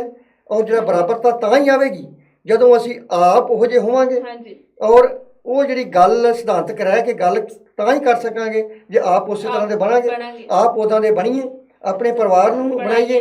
ਜੇ ਅਸੀਂ ਖੁਦ ਹੀ 9 ਵਜੇ ਉੱਠਣ ਰਹੇ ਹਾਂ ਤਾਂ ਆਪਣੇ ਬੱਚਿਆਂ ਨੂੰ ਕਿੱਦਾਂ ਕਹਾਂਗੇ ਤੁਸੀਂ 4 ਵਜੇ ਉੱਠੋ।